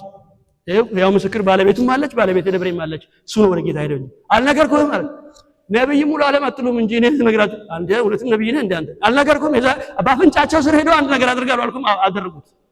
ተመልከቱ የ9/11 ምን ያክል ዓለም እንዴት እንዳስጨነቀ ነዳጅ እንዴት ተጀመረ በአገራችን ኑሮ እንዴት እንዳመጣ እንዴት ተመልከቱ።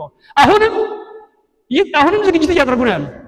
ከባድ ዝግጅት እያደረገ ነው ያለው ለሶስተኛ ዓለም ጦርነት ማለት ነው። እሱ ከመነሳቱ በፊት ቤተክርስቲያን ወደ ውዷ መሄድ አለባት። አሜን ትላላችሁ? ለዚህ ነው ይሄን ትምህርት የምንማረው። እዚህም ያላችሁ የአባት ልጆች እንዘጋጁ። እኔም እንዳልቀር ወንድማችሁ ሁላችን ተያይዘን ወደ ጌታ እንድንሄድ ማለት ነው። አውሬው ሊነሳ ነው። ስራ አልቆለታል። እቺ ቤተክርስቲያን መንገድ እንድትለቅለት ብቻ ነው የሚጠብቀው። አስጨናቂ ነገር ዓለም ብቻ እንዳይመስላችሁ በጌታ ቤትም የሚያስጨንቅ ነገር አለ። ሁለተኛ ጢሞቴዎስ ላይ ዛሬ በቤተክርስቲያን ውስጥ አስጨናቂ ነገር እንበስቷል። ምንድነው በሉ? ምንድነው በቤተክርስቲያን ውስጥ ያለው አስጨናቂ ነገር? ሁለተኛ ጢሞቴዎስ ምዕራፍ 3 ላይ እንዲህ ይላል።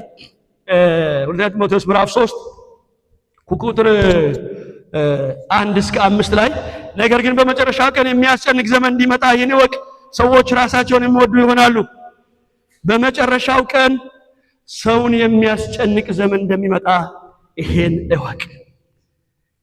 አያችሁ ዓለም ብቻ መሰላችሁ እንዴ? በጌታ ቤትም ራሱ ቤተክርስቲያን ውስጥ የሚያስጨንቅ ነገር አለ። በጌታ ቤት ለምን ይሄው ይዘረዝራል። ይሄ በነገራችን ላይ በዓለም የሚሆን እንዳይመስላችሁ። ይሄ ከኔ ጋር ናችሁ? ሁለተኛ ጢሞቴዎስ ምዕራፍ 3 ቁጥር 1 ጀምሮ ይሄ ለምንድን ነው ጭንቅ የሚበዛው? እሺ ዓለም እንኳን አይጨነቅ እንግዲህ የጦርነቱ ጉዳይ ምናምን ጉዳይ ኑሮ ውድነቱ የመሬት መንቀጥቀጡ የምናምኑ የጎርፉ የምን በቃ የሶስተኛ ዓለም ጦርነት ብዙ ነገር ነው የሚያስጨንቀው። ወዴት ነው ዓለም የምታመራው? እናውቅም። ጉዷ ነው።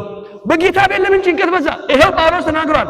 ሰዎች ራሳቸውን የሚወዱ ይሆናሉ፣ ገንዘብ ይወዳሉ፣ ትምክህተኞች፣ ትዕቢተኞች፣ ተሳዳቢዎች፣ ለወላጆች የማይታዘዙ፣ የማያመሰግኑ፣ ቅድስና የሌላቸው ወራር ላይ የት ናቸው እነዚህ? እዚሁ እኔ ጋርና እኔና እናንተ ጋር በጌታ ቤት ናቸው። ገንዘብ ወዳጆች፣ ትዕቢተኞች፣ የቤተ ክርስቲያን መሪ የማይሰሙ፣ ቤተ ክርስቲያን እርስ በርስ የማይግባቡ፣ ምክር የማይፈልጉ፣ የእግዚአብሔር ቤት የሞሉ፣ መገሰጽ የማይፈልጉ። ለምንድን አንተ ኃጢአት የምትሰራው? አንቺ ለምን እንደዚህ የምታደርገው ይባል? ለምን ከነካኝማ እኔ ወጥቼ ሌላ ቤተ ክርስቲያን ሄዳለሁ። አያችሁ ግሳጼ የማይፈልጉ፣ ምክር የማይሰሙ ይላል። እርቅ የማይፈልጉ ይላል። እርቅን የማይሰሙ ከዳተኞች። ስለዚህ ወገኖቼ ሰዎች ተመልከቱ፣ በቤተ ክርስቲያን ውስጥ እንዲህ አይነት ነገር እየጨመረ ነው። በቃ አስጨናቂ ነገር እየበዛ ነው። ገንዘብ ይወዳሉ፣ ከዚህ የተነሳ አስራት አይከፍሉም። ና ጸልይ አይፈልጉም። ምን አገባ ከፈለክ እወጣለሁ ሲመቸኝ ነው የሚወጣው። ኧረ ሰውን ምን ይሻላል ባካችሁ። የሚያስጨንቅ ዘመን መጥቷል እና በዓለም ላይ የእውቀት መጨመር ብቻም ሳይሆን በእግዚአብሔር ቤትም ራሱ አስጨናቂ ሁኔታዎች እየበዙ መጥተዋል ማለት ነው። ሶስተኛው ከኔ ጋር ናቸው። በነገራችን ላይ ነገ ከሰዓት በኋላ መጨረሻ ላይ የጥያቄና መልስ ጊዜ እናደርጋለን። ጥያቄና መልስ ጊዜ እናደርጋለን። 4 ክፍለ ጊዜ ከምሳ በኋላ ምን እናያለን? ነገ ሙሉ ጥያቄና መልስ ጊዜ እናደርጋለን። ሶስተኛው ምንድነው? የጌታ ምጽአት በደጅ እንደሆነ የሚነግረን መጀመሪያው እንደነገርኳችሁ የተፈጥሮ ምስክርነት ነው ብያለሁ። ሁለተኛው ዓለምን ላይ የሚያስጨንቅ ነገር እየመጣ ነው ብያለሁ። የዓለም ሁኔታም ያስጨንቃል፣ የፖለቲካ ሁኔታም ያስጨንቃል፣ ሁሉም ያስጨንቃል። በጌታ ቤትም እዚህ ያስጨንቃል። እርቅን የማይሰሙ ከዳተኞች፣ ችኩል፣ ፍቅር የሌላቸው፣ ትዕቢተኞች ኧረ እባክህ ተው እርቅን ሳይሰሙ እምቢ ብለው ወደ ክስ ይሄዳል። በጣም የሚገርም ነገር ነው። ብዙ ነገሮችን ያደርጋል። ኧረ እኔ አንዳንድ ነገሮችን መለከት ቶሎ ውሰደኝ ነው የምለው። ለምንድን ነው ጌታ ሆይ የቆየው ላልና በእውነት ከልቤ ነው የምነግራችሁ። ኧረ ቶሎ ውሰደኝ እኔ አልፈልግም ይሄን ከማየት እኔንም እንዳይወስደኝ። ሰዎች አይሰማም በጌታ ቤት። በቅርብ ጊዜ አንድ ወንድም ምን አለ፣ የዛሬ ዓመት ነው ኢትዮጵያ ነበርኩና እንግሊዝ ሀገር ለሆነ ጉዳይ ተላከ አንድ ዶክተር ወንድምና ለሆነ ስልጠና ተላኩኝ አለ እና ስልጠና እሁድ ፍሪ ስለሆንኩ እዛም ሄዳለሁ፣ እዚህም ቸርች ሄዳለሁ፣ እዚህም ለንደን እዚህም ሄዳለሁ ምናምን አለና እንግሊዝ ሀገር አንድ ሰባኪ ፓስተር በጣም በኃይል ይሰብካል አለ።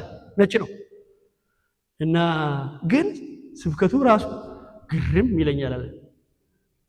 ምክንያቱም ሰው አይሰማውም አለ። ሰዎች እሁድ ይመጣሉ ያንቀላፋሉ፣ አይሰሙትም። እሱ ግን በኃይል ይሰብካል አለ። በኋላ ቆይ እስኪ ይሄን ሰውዬ ቆይ ሌላ ጊዜ ሌላ ቦታ እየዞርኩ ወጣና አሁን ሲወጣ እንደዛው ነው አለ። በቃ በኃይል ይሰብካል።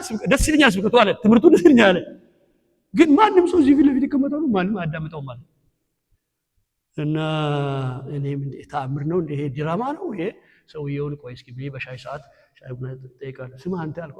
በጣም እግዚአብሔር ይባርክ። ያንተ ትምህርት እኔ ለሆነ ለጊዜው ነው ከኢትዮጵያ የመጣሁት፣ ግን ደስ ይለኛል ስብከትን በተባረክ ያለው ተላይ ቦታ እሄዳለሁ። አንተ ለዚህ ነው ወደ አንተ የመጣሁት ተመለሽ። ግን ጥያቄ ያለኝ አለ። ምን አንተ አሁን ሰዎች ጥቂት ናቸው አለ፣ ያረጁ ትልልቆች ናቸው። ሁላቸውም ስንሳ እኔ ብቻ ነው ማዳመጥ እንጂ አዳምጡኝ ማለት አንተ ተጀምር ሁሉም ያንቀላፋል አለ። ግን አንተ 1000 ሰው 10,000 ሰው ፊት ነው ያልክ እየዘልክ ትሰብካለህ። ምንድን አይሰው እኮ አይሰሙ። ለምን የምትደክመው? እኔ ያልገባኝም ነገሩ አለ። ጠረጴዛም ባዶ ነው ያሉትም አዳምጡት። ወይ እንዴ ስማ አንተ ያለኝ አለ የገሞራ ነብይ የሚል መጽሐፍ አታውቅም እንዴ ያለኝ አለ። ኧረ ምንድነው እሱ? አላነበብኩም አለ።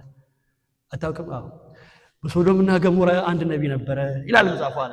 እሺ ተው የእግዚአብሔር ፍርድ ይመጣል ባካችሁ እሳት ሊወርድ ነው በገሞራ ላይ ሶዶም ላይ ብሎ ማንም አይሰማው ማለት ነብዩ ሎጥ እሳቱ እስከሚወርድ ድረስ ማንም አይሰማው ማለት እሺ ታዲያ አንተ ምን እስኪ ንገረኛ አልኩኝ እንግዲህ ነገር መግቢያ አለው አይደል እዶት ገሽ ከንጀራ ሙጅራ እዶት ገሽ ወደ ገደለው ግባ ማለት ነው አይደል ከዛ እና ምንድነው የእንግሊዝ ህዝብማ እኮ ወንጌል ከተወከው ቆይቷል እኮ አለ እንዴት ትቷል እኮ ታዲያ ለማንም ሰው እነሱማ እኮ ጌታን ከተወከው ቆይቷል ወንጌል አይፈልጉም መስማት አይፈልጉም ህዝቡ ሁሉ ተዋል እኔም እነሱ እንዳልዋጥ እኔንም እንዳይወጡም ብዬ ነው ምትጨረጨረው እንጂ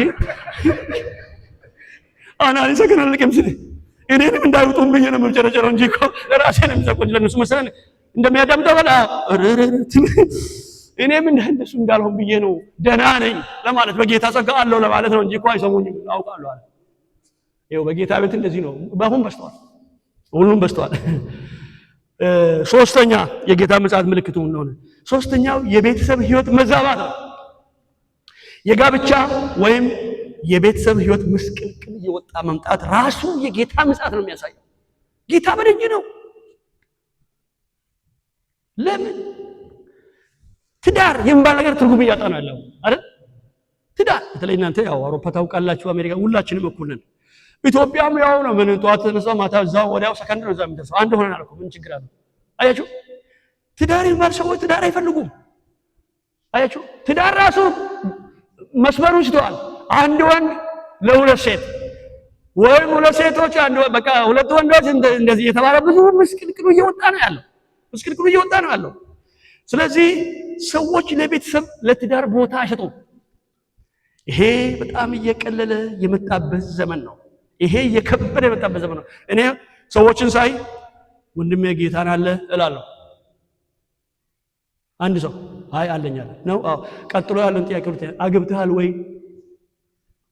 ይሄ ባህሪ እንደሆነ የቴት ምስክር ነች አግብተሃል ስንጥቅ ለምን ብዙ ሰዎችን ከጌታ ቤት የሚያወጣው ሆና አይቹ ጌታ እንዲህ አለ ዘመኑ ምንድነው እስኪ ንገረን ምልክቱን ሲሉ ዘመኑ እንደ ኖህ ዘመን ነው እንደ ሎጥ ዘመን ነው የሚሆነው አለ ጌታ ማቴዎስ 24 ላይ ቁጥር 37 እስከ 39 ላይ እንዲህ ይላል የኖህ ዘመን እንደነበረ የሰው ልጅ መምጣቱ እንዲህ ይሆናል በዛች ወራት ከጥፋት ውሃ በፊት ኖህ ወደ መርከብ እስከገባበት ቀን ድረስ ሲበሉና ሲጠጡ ሲያገቡና ሲጋቡ እንደነበሩ የጥፋት ውሃ መጥቶ ሁሉ እስከወሰደ ድረስ እንዳላወቁ የሰው ልጆች መምጣት ደግሞ እንዲህ ይሆናል በኖህ ዘመን እሺ ሉቃስ 17 ደግሞ ጨምሩ ሉቃስ 17 በኖህ ዘመን ይህ ዘመን የኖህ ዘመን ነው ማለት ነው ይህ ዘመን የሎጥ ዘመን ነው ያው ታውቃላችሁ ሎጥ የሚገርም ነገር ረባካችሁ አሉት ረባካችሁ ባንተ ተነገቡት እንግዶችን አውጣቸው እንድረስባቸው ጌ ሌስቢያን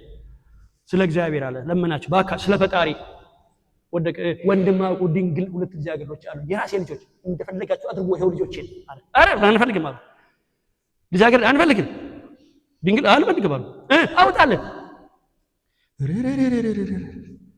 ምን አይነት ትውልድ ነው በሉቃስ ወንጌል ምዕራፍ 17 ቁጥር 26 እስከ 30 ላይ በኖህ ዘመን እንደሆነ በሰው ልጅ ዘመን ደግሞ እንዲህ ይሆናል ኖህ ወደ መርከብ እስከገባበት ቀን ድረስ ይበላሉ ይጠጣሉ ያገባሉ ይጋባሉ የጥፋት መጣ ሁሉንም አጥፋ ቁጥር እንዲሁም በሎጥ ዘመን እንደሆነ ይበሉ ይጠጡ ይገዙ ይሸጡ ይተክሉም ቤትም ይሰራሉ ቤት መብላት ነው መጠጣት ነው መጨፈር ነው መደነስ ነው ከዛስ ሌላ በተከሳተ በጣም ጊዜ የለኝም እኔ ስራ እሰራለሁ ግራውንድ ፕላስ 1 ጀምሬያለሁ አዲስ አበባ ላይ እንደ ሀገር ቤት ይላል እዚህ አመልክም ያገለግል ዲያስፖራው አይጁ ተመልከቱ በኖህ ዘመን እንደሆነ ነው ኑሮውን ለማሻሻል እንጂ የጌታ ቤት የሚል የለም በዛ ይላል ስለዚህ ወገኖቼ የግብረ ሶዶማዊነት በግልጽ መታወቁ የጌታ ምጽአት በደጅ አለ ልብ አድርጉ አንድ ኃጢአት አይታገስም እግዚአብሔር ከባዱ ኃጢአት ይሄ ግብረ ሶዶም ጨክኖ በሶዶም ላይ እሳት ካወረደ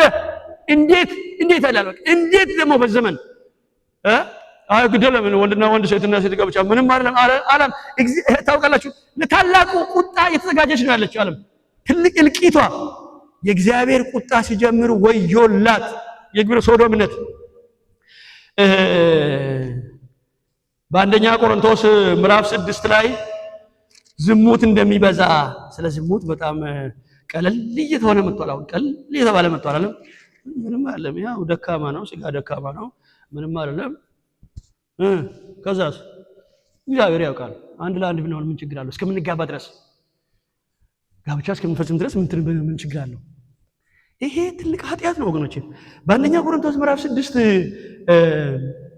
ቁጥር 9 እስከ 10 ላይ አመፀኞች ይላል የእግዚአብሔር መንግስት እንዳይወርሱ አታውቁም እንዴ? አትሳቱ፣ ሴሰኞች። ሴሰኛ ማለት ምን አለው?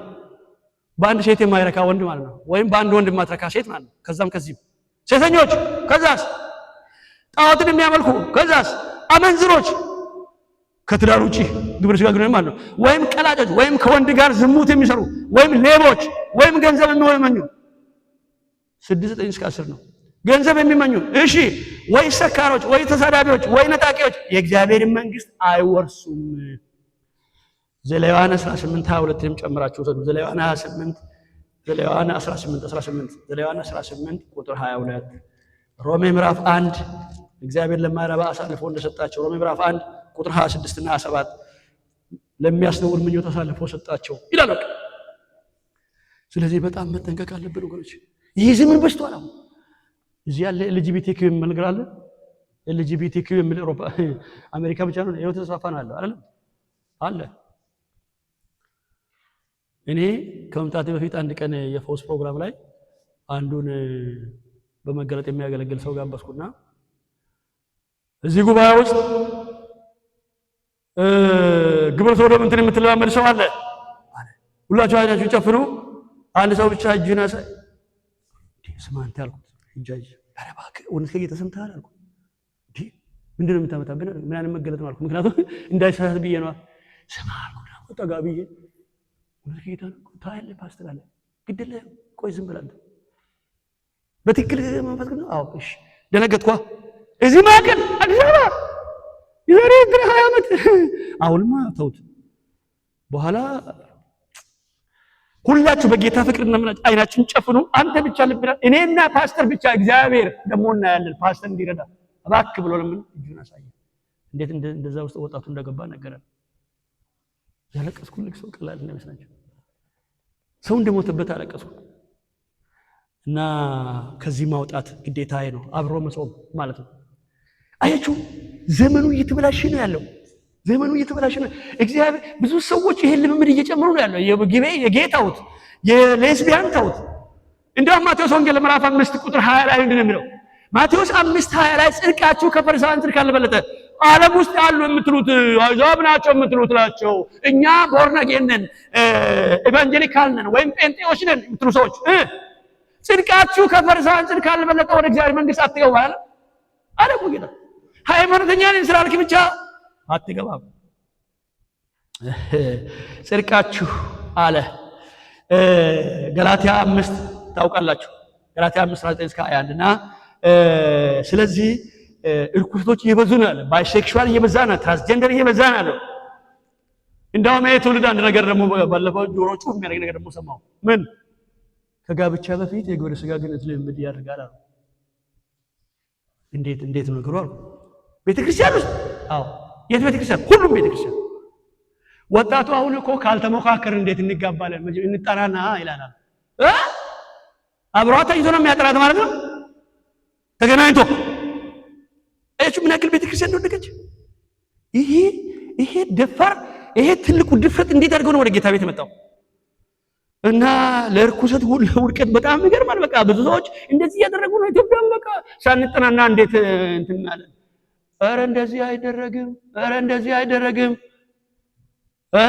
በጌታ ቤት ውስጥ እሺ፣ ከዛስ ተገናኛት ልጅቷን፣ ከዛስ ልታዋት ነው ማለት ነው። በጣም እንጠንቀቅ ወጣቶች ወገኖቼ። አመንዝሮች ወደ እግዚአብሔር መንግስት አይገቡም። ለዚህ ነው የቤተ ክርስቲያን ጉልበቱ አይጠፋም። ለዚህ ነው ድካም። በቃ እኔ አንድ ሲቃል አለቅሳለሁ ስለ ኢትዮጵያ ጸል እሺ ጸለይ እንግዲህ ምንም ማይሰማ ለምን ነው ቤተ ክርስቲያን የማትሰማው? ያዝንኛል። እኔ ምስል ምስኪን ፓስተሮች ወንድሞች ያዝንኛል። ምንድነው ለምን ነው ቤተ ክርስቲያን የማታስፈራው? ለምን ነው የማትሰማው ማለት? ለምን ነው የቅድስና ጉልበቱ የለማ? በቤተ ክርስቲያን ብዙ ነገር አለ። እኛም አለን ኮለም ብቻ እዚህ ተክለው እዚህ እንትን በቃ እኔም ኮርቶዶክስ ውጪ ነው ኮርቶዶክስ ውጪ እንትና ውጪ በመንግስት ይሄ ምን ዋጋ አለው? ቤተ ክርስቲያን በጉልበቷ በቅድስና ጥራቷ ዓለምን ታስፈራል፣ ታንቀጠቅጣለች። ይሄ የለም። ምንድነው የሚያመለክተው? የጌታ ምጽአት በደጅ እንደሆነ። እንደኔ ቢጤ ምስኪን ፓስተሮች ላይ ሊፈርድ ማለት ያለ አለ። ግን ደግሞ አትናገርም አልኩ። እንደው አንዳንድ ጊዜ አለ እኮ ምን እንደ ወጣቱን እኮ አይቻልም እኮ በቃ አሁንማ ከጋብቻ ፊት ይሄ ኮመን ሆኗል አለ። እንዴ ሳንታወቅ ሳንጠናና እንዴት እንት ይባላል? አታባረውም ከቤተ ክርስቲያን አባረው። ካባረኩት ታዲያ አባል የለማ ይቅራ። ምገርም ነገር ነው። አንድ ጊዜ እኔ ዛሬ 13 ዓመት ነው አሁን አሜሪካ ሄድኩትና ስማ አለኝ አንድ ወንድም ፓስተር ሙሉ ዓለም እንደ ኢትዮጵያ እንግዲህ አንተና ቅድስና ላይ ተበክትራላችሁና ውሃ ቀጥነ ትላላችሁ ቀንሰው ይሄን ስብከት አለኝ። ማይኔ እዚያ አዋጣን ባዶ ይሄን የምትቀረው አለ። እንዴ ወንድሜ ባዶ ይልቀር እንዴ ሀገሬ ስንት ህዝብ ይጠብቀኛል እመለሳለሁ ከፈለገ ብቻዬን እቀመጣለሁ እኔና ባለቤቴ ከልጆቼ ጋር ቤት እግዚአብሔር ካለ ወጣ እንዴ አሜሪካ ደርሶ አውሮፓ ደርሶ ይለወጣል ያው ነው። ስለዚህ ያው ነው በቃ ቅድስና ካልጠበቀ አትገባም። እንደዚህ አይነት የሚያደርጉት አትገቡም ማለት በኋላ እንመለከተ እነማን እንደምንጠቁ እናያለን።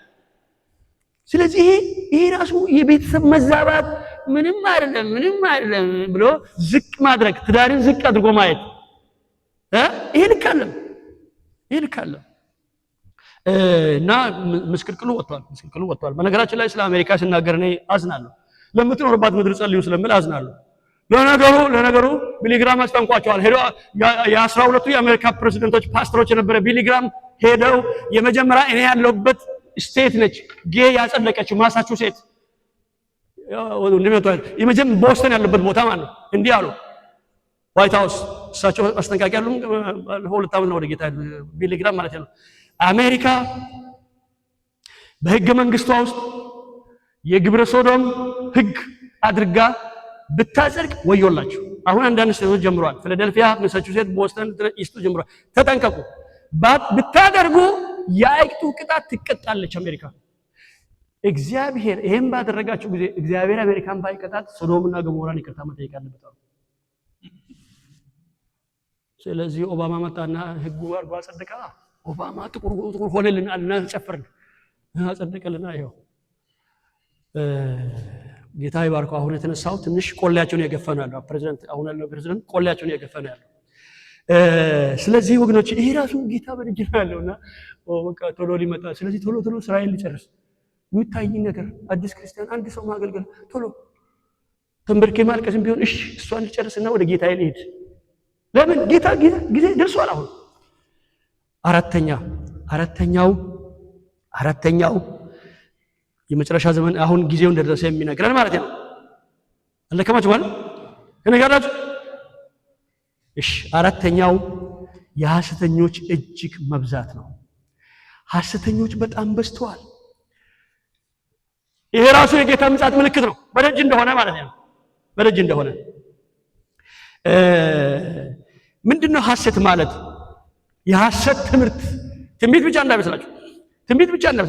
የሐሰት ትምህርት፣ የሐሰት ትንቢት፣ የሐሰት ልምምድ ትባረካለህ። የብልጽግና ወንጌል እረፍሰታለ ተጠንቀቅ። ለምን አይሉንም? ትባረካለህ። ጥሩ ነው። ምንድነው በረከት? እሱ ከምን እግዚአብሔር እንደ ማን ጻድቅ ሲጣል ዘበይ ስለምን አላየው? ምን አልዳዊት አለም እንዴ? አሁን ስለ ማርያም ምን እንጂ ሰው አገራችንን ብትሄዱ አሁን ስለ ኢየሱስ ምን ፔንት ታገኛላችሁ? የለም።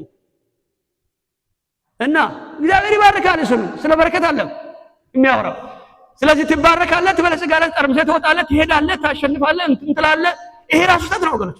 ሐሰተኞች በዝተዋል ነው የሚለው ሁለተኛ ተሰሎንቄ ምዕራፍ 2 ከ1 እስከ 3 ሁለተኛ ተሰሎንቄ ምዕራፍ 2 ከ1 እስከ 3 አንደኛ ዮሐንስ 2:18 ሁለተኛ ጢሞቴዎስ 3 ከ1 እስከ 5 በመጨረሻ ዘመን እንደዚህ እንደሚበዙ ሐሰተኞች እንደ ስጋቸው ምኞታቸው ወንጌል የሚሰብኩ።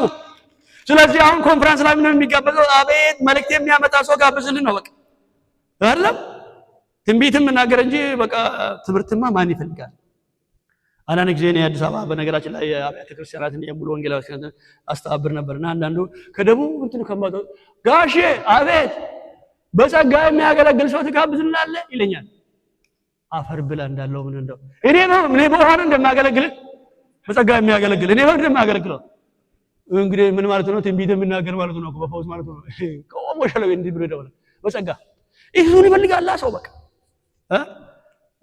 ትንቢቱን እንጂ ይሄ ራሱ ሐሰት ነው። እኛ የሐሰት ልምምዶች እንደ ኖርማል ቆጥረናቸዋል ማለት ነው። የሐሰት ልምምድ። ስለዚህ ያን ያክል ባንድ ጎን የነፍሳት መዳን የሰው በእግዚአብሔር ቤት መብዛት ጥሩ ነው። ለምን እኔ ሲመስለኝ እንዳውም የዳኑትማ በጌታ ቤት ያሉትማ እምቢ ብለዋል። ስለዚህ አንካሶችና ጉንድሾችን ከመንገድ ላይ ጥሩ የተገባቸው እምቢ ስላሉ ቶሎ ወደ ግብዣ ያስገቡልኝ ይላል ጌታ። ግብዣ ያስገቡልኝ ወደ ግብዣ የተዘጋጀ ታዲያ ምን ይበል? ኑና ብሉ አንበላም። በጌታ ቤት ነህ፣ ተቀደስ፣ ተስተካከል፣ አገልግል ስትል እሺ እምቢ ካልከለም በወደ ግራ ውጪ ያለው ቶሎ ኋለኞች ፊተኞች ሆነው ስለባለ አመፀኛው፣ ሌባው፣ አመንዛው ቶሎ ይግባ ወደ ጌታ እግዚአብሔር መንግስት፣ ወደ እንሳው ገብቶ ይሙላ። አያችሁ ሐሰት ልምምድ በጣም በጌታ ቤት በዝቷል። አሁን አንዳንድ ጊዜ ሁሉም ሃይማኖት ልክ ነው የሚል ነገር ደግሞ አለ አይደል? የሐሰት ልምምዶችን እንደ ኖርማል ቆጥረናል። እኛ ራሳችን ኖርማል ቆጥረናል። እሳቸውም ልክ ናቸው፣ እንትናም ካቶሊኩም ልክ ነው፣ እንትና ኦርቶዶክሱም ልክ ነው፣ ሙስሊሙም ልክ ነው፣ እንትናም ልክ ነው። እኔ ምንድነው የታዲያ እንደዚህ ከሆነ እዛ ያም ልክ ነው ይሄም ልክ ነው? ማን ልክ? እውነቱ ምንድነው? በነገራችን ላይ ጥቅስ ሰጣችኋለሁ። እንደዚህ አይነት አንዳንድ ሰዎች እንደዚህ ይላሉ፣ ሁሉም ሰው በየሃይማኖቱ ይጸልይ የሚል ነገር ይዘመታል። ሁሉም ሰው ለኢትዮጵያ፣ ለሀገራችን፣ ለኤርትራ ሁሉም በየሃይማኖቱ ይጩህ፣ በየመስጊዱም፣ በየአድባራቱም፣ በየጴንጤውም ምናምኑ ይባላል። ለመሆኑ እግዚአብሔር የማንን ጸሎት ነው የሚሰማው? እኔ አንዳንድ ጥያቄ ይፈጥብኛል። የማንን ጸሎት ነው የሚሰማው? በነገራችን ላይ ይኸውላችሁ እግዚአብሔር በክርስቶስ ደም ከተዋጁት ልጆቹ ትክክለኛ ጸሎት የሚሰማው ይሄን ወቁ። ከዳግም ከተወለዱት እነሱን አይሰማቸውም? ይሰማቸዋል። በምንድን ነው የሚሰማቸው? ይኸውላችሁ አሁን እንደዚህ ከሆነ አሁን ለምሳሌ አሁን አፍሪካ ለምንድን ነው ድሃ የሆነው? እኛ ኢትዮጵያ ለምንድን ነው ድሃ የሆነው? እግዚአብሔር እንደ ባለጠግነቱ፣ እግዚአብሔር እንደ ፈጣሪነቱ፣ እግዚአብሔር እንደ ቸርነቱ የሰው ልጆችን በራሱ አምሳል ስለፈጠረ ይንከባከባል። በጸሎት ሰሚነቱ ግን ከዳኑት ልጆቹ በደሙ ከተዋጁ ልጆቹ ነው የሚሰማው። ይሄን ዛሬ ቅጩ ልንገራችሁ። ስለዚህ ሁሉም ሃይማኖት ልክ ነው የምን ነገር ምን ከየት መጥቶ ነው ልክ የሚሆነው? እሺ አንድ ጥያቄ ልጠይቃችሁ። አሁን አንድ ጊዜ አንድ ነገር ሰማው። የአረብ ሀገሮች በሳውዲ አረቢያ ያሉት ሴቶች አንድ ጥያቄ ጠይቀዋል። ምሁራን ጉባኤ የነሱ ምሁራን ጉባኤ ምንድነው የጠየቁት? በቀን 5 ጊዜ ነው ጸሎት የሚደረገው አለ። እስላሞች በቀን 5 ጊዜ ይጸልያሉ። ሲጸልዩ ይታጠባሉ አይደል? ትዛላችሁ አፍንጫቸውን አፋቸውን አይደል? ታውቃላችሁ አይደል? ሙዘሚል ጎረቤታቸው አልነበረም? እንዲህ ብሎ ጥያቄ ጠይቁ። ለምንድን ነው እኛ በውሃ የምንታጠበው? ምሁራን ጉባኤ ይፍቀድልን። በሽቶ ብንታጠብስ እግራችን የሰውነት ቀዳዳ ክፍሎችን ተብለቱ እንግዲህ አንድ በቀን 5 ጊዜ ሶላት የሚደረገው ነው። ወንዱም ሴቱ የሚሰግድ ከሆነ በአንድ ጊዜ እንግዲህ እግሯንና ጠቅላላ በምቱ ስታጠብ የስንት ዶላር የስንት ሺህ ዩሮ ሽቶ እንደሚጨርስ ይታያችሁ። እንግዲህ ሽቶ ሀገር ነው ያላችሁ የፈረንሳይ ጎረቤታችሁ ነው። አሁን እንግዲህ እንደዚህ አይነት እስከዚህ ድረስ ናጠው ሀብታም የሆኑትን በሽታው እግራችን ይታጠብ የሚሉትን እነሱን ወደዳቸውና እግዚአብሔር እኛን ጠላን ማለት ነው። እኛ ድሆችን ኢትዮጵያኖችን አፍሪካን ጠላን ማለት ነው። ይኸውላችሁ በቸርነቱ በአምላክነቱ ሁሉንም ይንከባከባል ማለት ነው። እንደውም በቀደም ሲሄድ እንደውም የበለጠ ገና አሳዩ። እንደውም የድፍድፉን ባህሬን ይጀልበት ሳውዲ ገና እዚህ አካባቢ ማንም አይደለም። ድፍድፍ ገና አለ። አሁን በቃ እስማኤልን አንተ ትባረካለህ በምድር ስም ትቀባለህ ብሏል። ጥሩ ነው። ስለዚህ እስማኤል ዳነ ማለት ነው። እኔ ውጪ ሆንኩ ማለት ነው። የአብርሃም ዘር የይስሐቅ ዘር ሆንኩት አይደለም። ስለዚህ በጸሎት ሰሚነቱ ትክክለኛ ጸሎት እግዚአብሔር ከልጆቹ ነው የሚጠብቀው። ለዚህ ነው የኢትዮጵያም ችግር እስካሁን ድረስ ረዘሞ ቆየው። የታለች ቤተክርስቲያን በጌታ ቤት እና አሁንማ በጣም መጨረሻ እንደሆነ ደግሞ ታውቃላችሁ። የአብርሃም አንኮር የሚል ስማቸውች አላችሁ። የአብርሃም ልጆች አንድ ሁኑ የሚል አንድ ሃይማኖት። በቀደም የዛሬ ሳምንት የተቀበሩ ጳጳስ እሳቸው ኦርጋናይዝ ያደረጉት እንደውም በ2022 ላይ ነው ኦርጋናይዝ ያደረጉት። ምን አሉ? የአብርሃም ልጆች አንድ እንሁን አሉና የአብርሃም ልጆች ህብረት ተብሎ በአቡዳቢ ላይ ወሬውን ሰማው። እኔ ሄጄ በአይኔ አይቻለሁ። ምን ሼኪውን ሲፈርም እስልምና ወክሎ፣ ራባይ ጂውሽን ወክሎ፣ እሳቸው እኛን ክርስትና ወክሎ ማለት ነው። የዓለም አብያተ ክርስቲያን ወክሎ በቀደም ያደረጉት ጳጳስ የቫቲካኑ ማለት ነው ፈርመው አለ። አሁን በቃ አግሪመንታቸውን ሁሉ እዛ እንዲያደረጉት መሆኑ የአዳም ልጆች አንድ እንሁን አንድ ሃይማኖት ብሎ ማለት ነው። ስለዚህ ለአንቲክራይስቱ በር አዘጋጅቶለታል ማለት ነው። ይሄ ሰውዬ ሞት አሁን ሰሞኑን ጳጳስ ምርጫ ላይ ነው ያሉት። ዲሳይድ አልተደረገም። ከዚህ ሰውዬ ቀጥሎ የሚቀመጠው ጳጳስ ምን ነው? እንደመጥምቁ ዮሐንስ ሊሆን ይችል ይሆናል። ለአስተኛው ነገር አናውቅም። እኔ እዛ ሄጄ አቡዳቢ ሄጄ ነው ያየሁት። ቤተክርስቲያን፣ መስጊድ፣ ምኩራብ ሶስቱም አንድ ላይ በጣም ክርስቲያን ከሆኑ ቱሪስቶች በዓለም ዙሪያ ነው። እኔ ገረ መገና አገለገልኩና እዚህ ቦታ እንደሆነ አቡዳቢ አለ ታውቃላችሁ? ቤተክርስቲያኖች ተዘጋቸው አናውቅም። እዛም ከተማው ነው አውቁ አታውቁም። እባክህ ውሰደኝ። ምን እስኪ ጉግል አድርገው አብርሃም አንኮር የሚል እዚህ ከተማ ውስጥ አለ። ከዛ ከወንጌላን ጋር አንደፋትና ወንጌላ ጋር ሄደ። እንዴት አወቃ አንተ? አሜሪካ ቁጭ ብለኛ ከተማ ሆነና አላወቃችሁም ጉዳችሁ።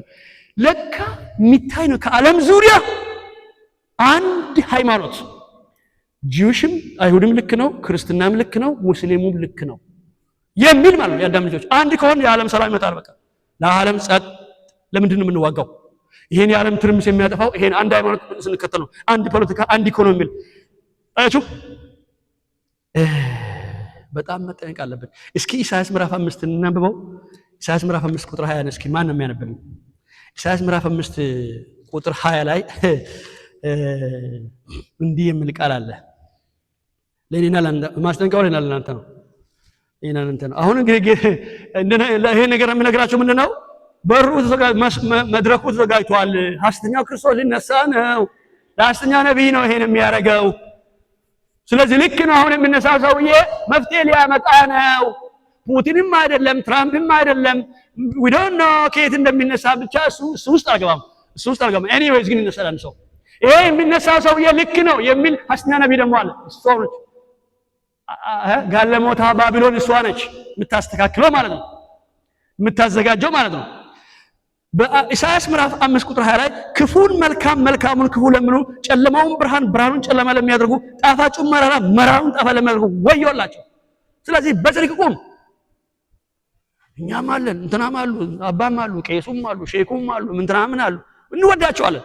በክርስቶስ ኢየሱስ አምነው ካልዳነ ሲሆን ነው የምጠብቀው። በደሙ ያልተዋጀ ዳግም ያልተወለደ ገሃነመ እሳት ነው የምጠብቀው። አንገቴን ስምሰው ይሄማ ያው እንደተጻፈ ነው። ምን ታረጋላችሁ? የጻፈውን ነገር ማሻሻል እንችላለን። እኔ ክፉን መልካም አለም ወዮላቸው ለሚያደርጉላል። ስለዚህ ሁላችሁም ጸልዩማ። ጓድ መንግስቱም እንደዚህ ነው ነበር። እስኪ በደርግ ዘመን ሰራተኛ የነበረ ሰዎች በደርግ ዘመን 82 ኢህአዴግና ሻቢያ በጣም እየበረታ ሲመጣ እግዚአብሔር ይባርካቸው ጓድ መንግስቱ ምን አሉ? ለመጀመሪያ ጊዜ 82 ዓመት ድረስ ሁሉም ሰው በየሃይማኖቱ ይጸልያሉ። እና ለመጀመሪያ ጊዜ ማለት ነው። ያው ምክንያቱም ጭንቅ ሲመጣ ምን ይባላል? ሁሉም ሰው ይጸልይ ነው ወደ ሃይማኖቱ። ጥሩ ነው። ስለዚህ ወገኖቼ አሁን የሐሰተኞች እየበዛ ሄደዋል። መፍትሄው ምንድነው ቢባል ለኛ መዘጋጀት ነው። መፍትሄው እኛ ከጌታ ጋር መጣበቅ ነው። ሮሜ 12 ቁጥር 18 ላይ መፍትሄውን ያስቀምጣል። ይሄን አለ እናንተ ማለት ነው። ሮሜ 12 ቁጥር 8 ላይ ቁጥር 8 አይደለም ቁጥር 18 ቢቻላችሁ በእናንተ በኩል ከሰው ሁሉ ጋር በሰላም ኑሩ ይላል። እኔ ስለ መንግስትና ስለ መዳን የምናገረው ስለ እነሱ መዳን ግን እናለቅሳለን። እኔ ኢትዮጵያ ላይ ያለውን አገልግሎትን ጨርሰሃል ካልከኝ ጌታው እዛ አረብ ሀገር ላከኝ እና ኢየሱስ ያድናል ብዬ አንገቴን ቆርጦ ማከላከና አንገቴን ቆርጦና አንተ ጋር ላገናኙ በቃ ብዬ ነበር። ወይ ደግሞ ገለብና አመር ባኮ እዛ መጨረሻ ራቁታቸውን የሚሄዱ አለም ኡጋንዳና በገምጎፋ ማከላከል እዛም ብትልከኝ አልኩ። የለም ብሎ ጌታ ወደ አሜሪካ ላከኝ። ስለዚህ ወገኖቼ ቢቻላችሁ በሰው ሁሉ ጋር በሰላም እንኖራለን። ስለ መዳን ግን ስለ ጸሎት ግን ስለ መንግስት ሰማያት ግን ስለ ገነት ጉዳይ ግን አንደራደርም።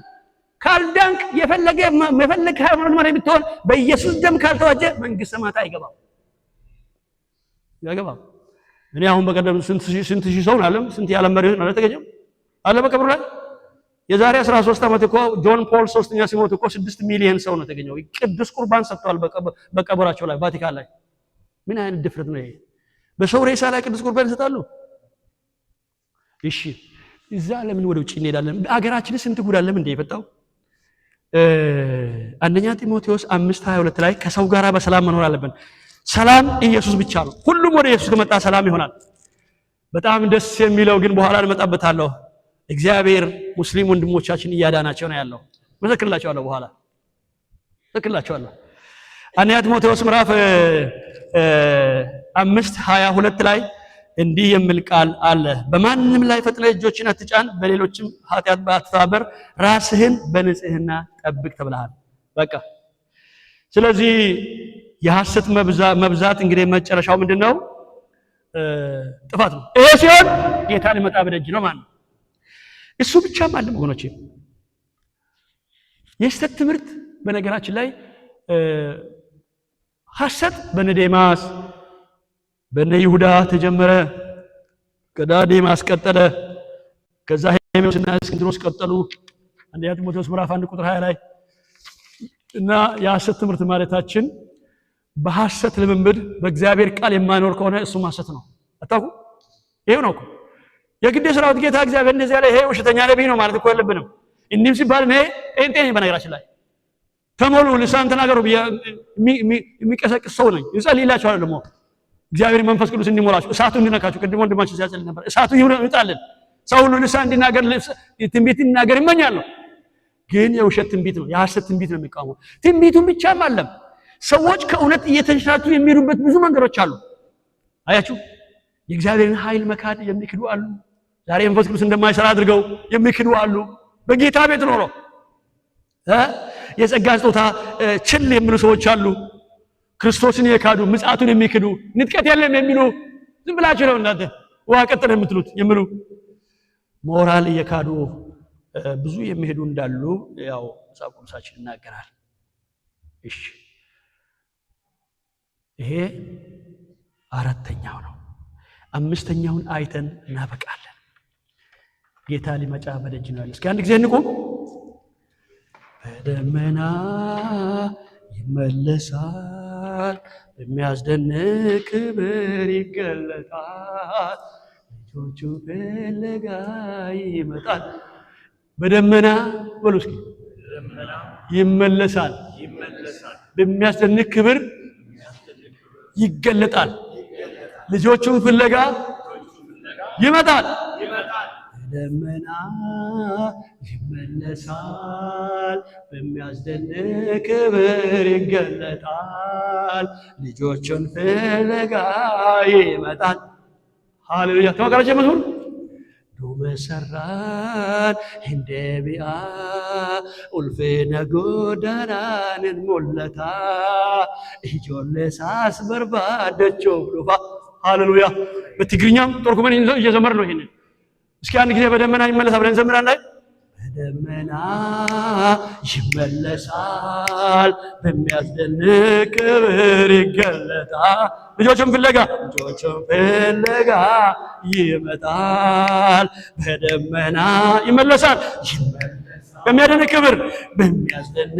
ክብር ይገለጣል፣ ልጆቹን ፍለጋ ይመጣል። በደመና አሜን ይመለሳል፣ በሚያስደንቅ ክብር ይመለጣል፣ ልጆቹን ፍለጋ ዱመሰራን እንደቢያ ኡልፌነ ጎዳናንን ሞለታ ኢጆሌሳስ በርባደቸው ሩፋ። አሜን። ኢጆሌሳን በርባደታ። ክብር ለጌታ ይሁን። ኦሮምኛ ሲናገር ይሄ ፖለቲከኛ ነው እንዳትሉ፣ ስለ ፖለቲካ እንመጣበታለን። እኔ በማንም ቋንቋ ክርስቶስ ይመለካል። ክብር ለኢየሱስ ይሁን። ለዚህ ነው መጽሐፍ የራሱ በትግርኛ ጥሩ እንድትጠቀሙ ከተቻለ ጌታ ቢዘገይ ደግሞ በከምባትኛም በጉራግኛም በጀርመንኛም አሜን። የጌታ ስም ብሩክ ይሁን። እንቀመጣለን። እግዚአብሔር ይባርካችሁ። ጌታ በደጅ ነው ያለው። ጌታ በደጅ ነው። ክብር ለስሙ ይሁን። ስለዚህ የሰማነውን የእግዚአብሔርን ቃል ካልኖርንበት እኛ አንስተናል ማለት ነው አይደል?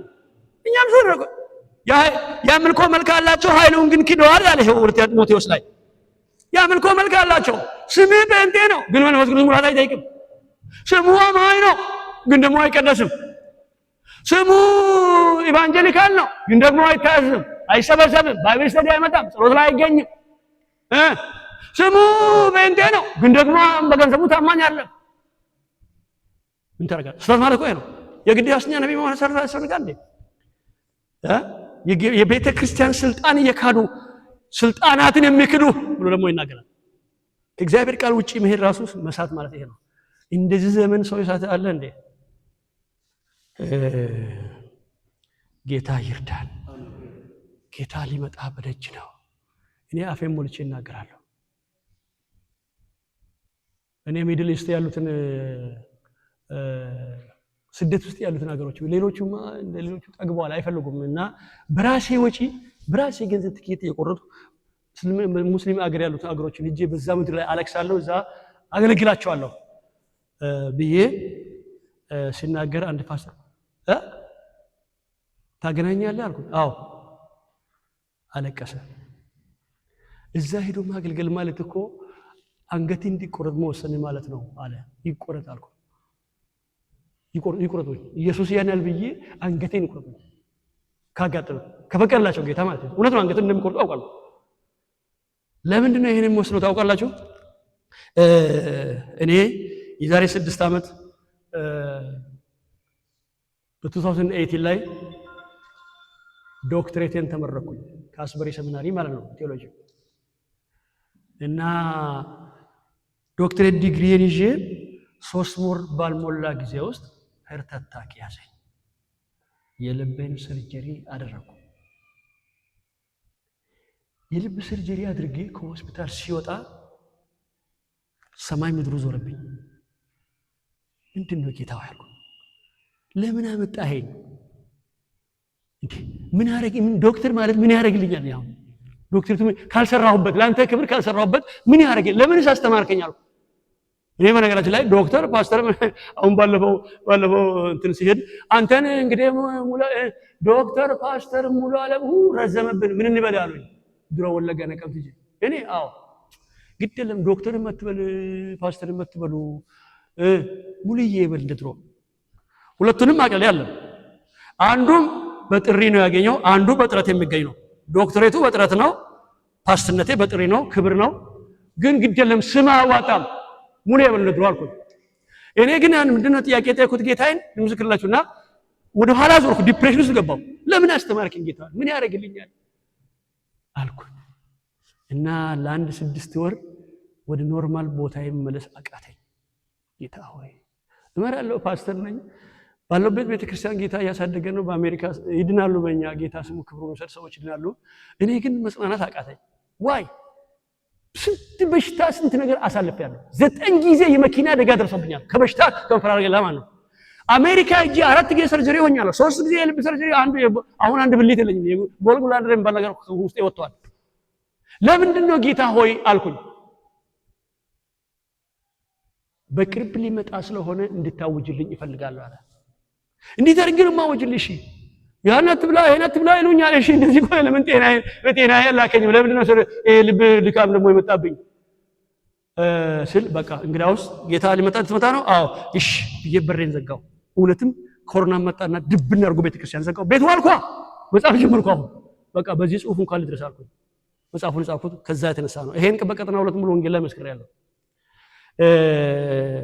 አብረን የነበሩ ጓደኞቼ ያለቅሱ ነበር አሁንም ለምን ምን ያረግልኛል ዶክተሬቱ ምን ያረግልኛል መኖሬ ላንተ ክብር ካልኖርኩ ኑርልኝ ሂድና ምስክር ልጅ እሺ እንግዲህ በር ከፈትልኝ እንዴት በር ይከፈታል በቃ በመጽሐፍ ደግሞ ልሂድ ልክ ወንድሜ አብርሃም እንዳለው በቃ ወይም ደግሞ በዩቲዩብ ለዚህ ነው የመጨረሻ ጌታ ሊመጣ በደጅ ስለሆነ ማለት ነው አሁን ደርሷል ሰዓቱ እሱን እንዳውጅለት ይሁን እንደው ትንሽ እድሜ ይቀጥለኝ ብዬ አስባለሁ ዛሬ ነው የደረስኩት ወገኖቼ አሁን ጌታ ሊመጣ በደጅ ነው ያለው አትጨነቁ ደግሞ ማናንቀላፋ እንነሳ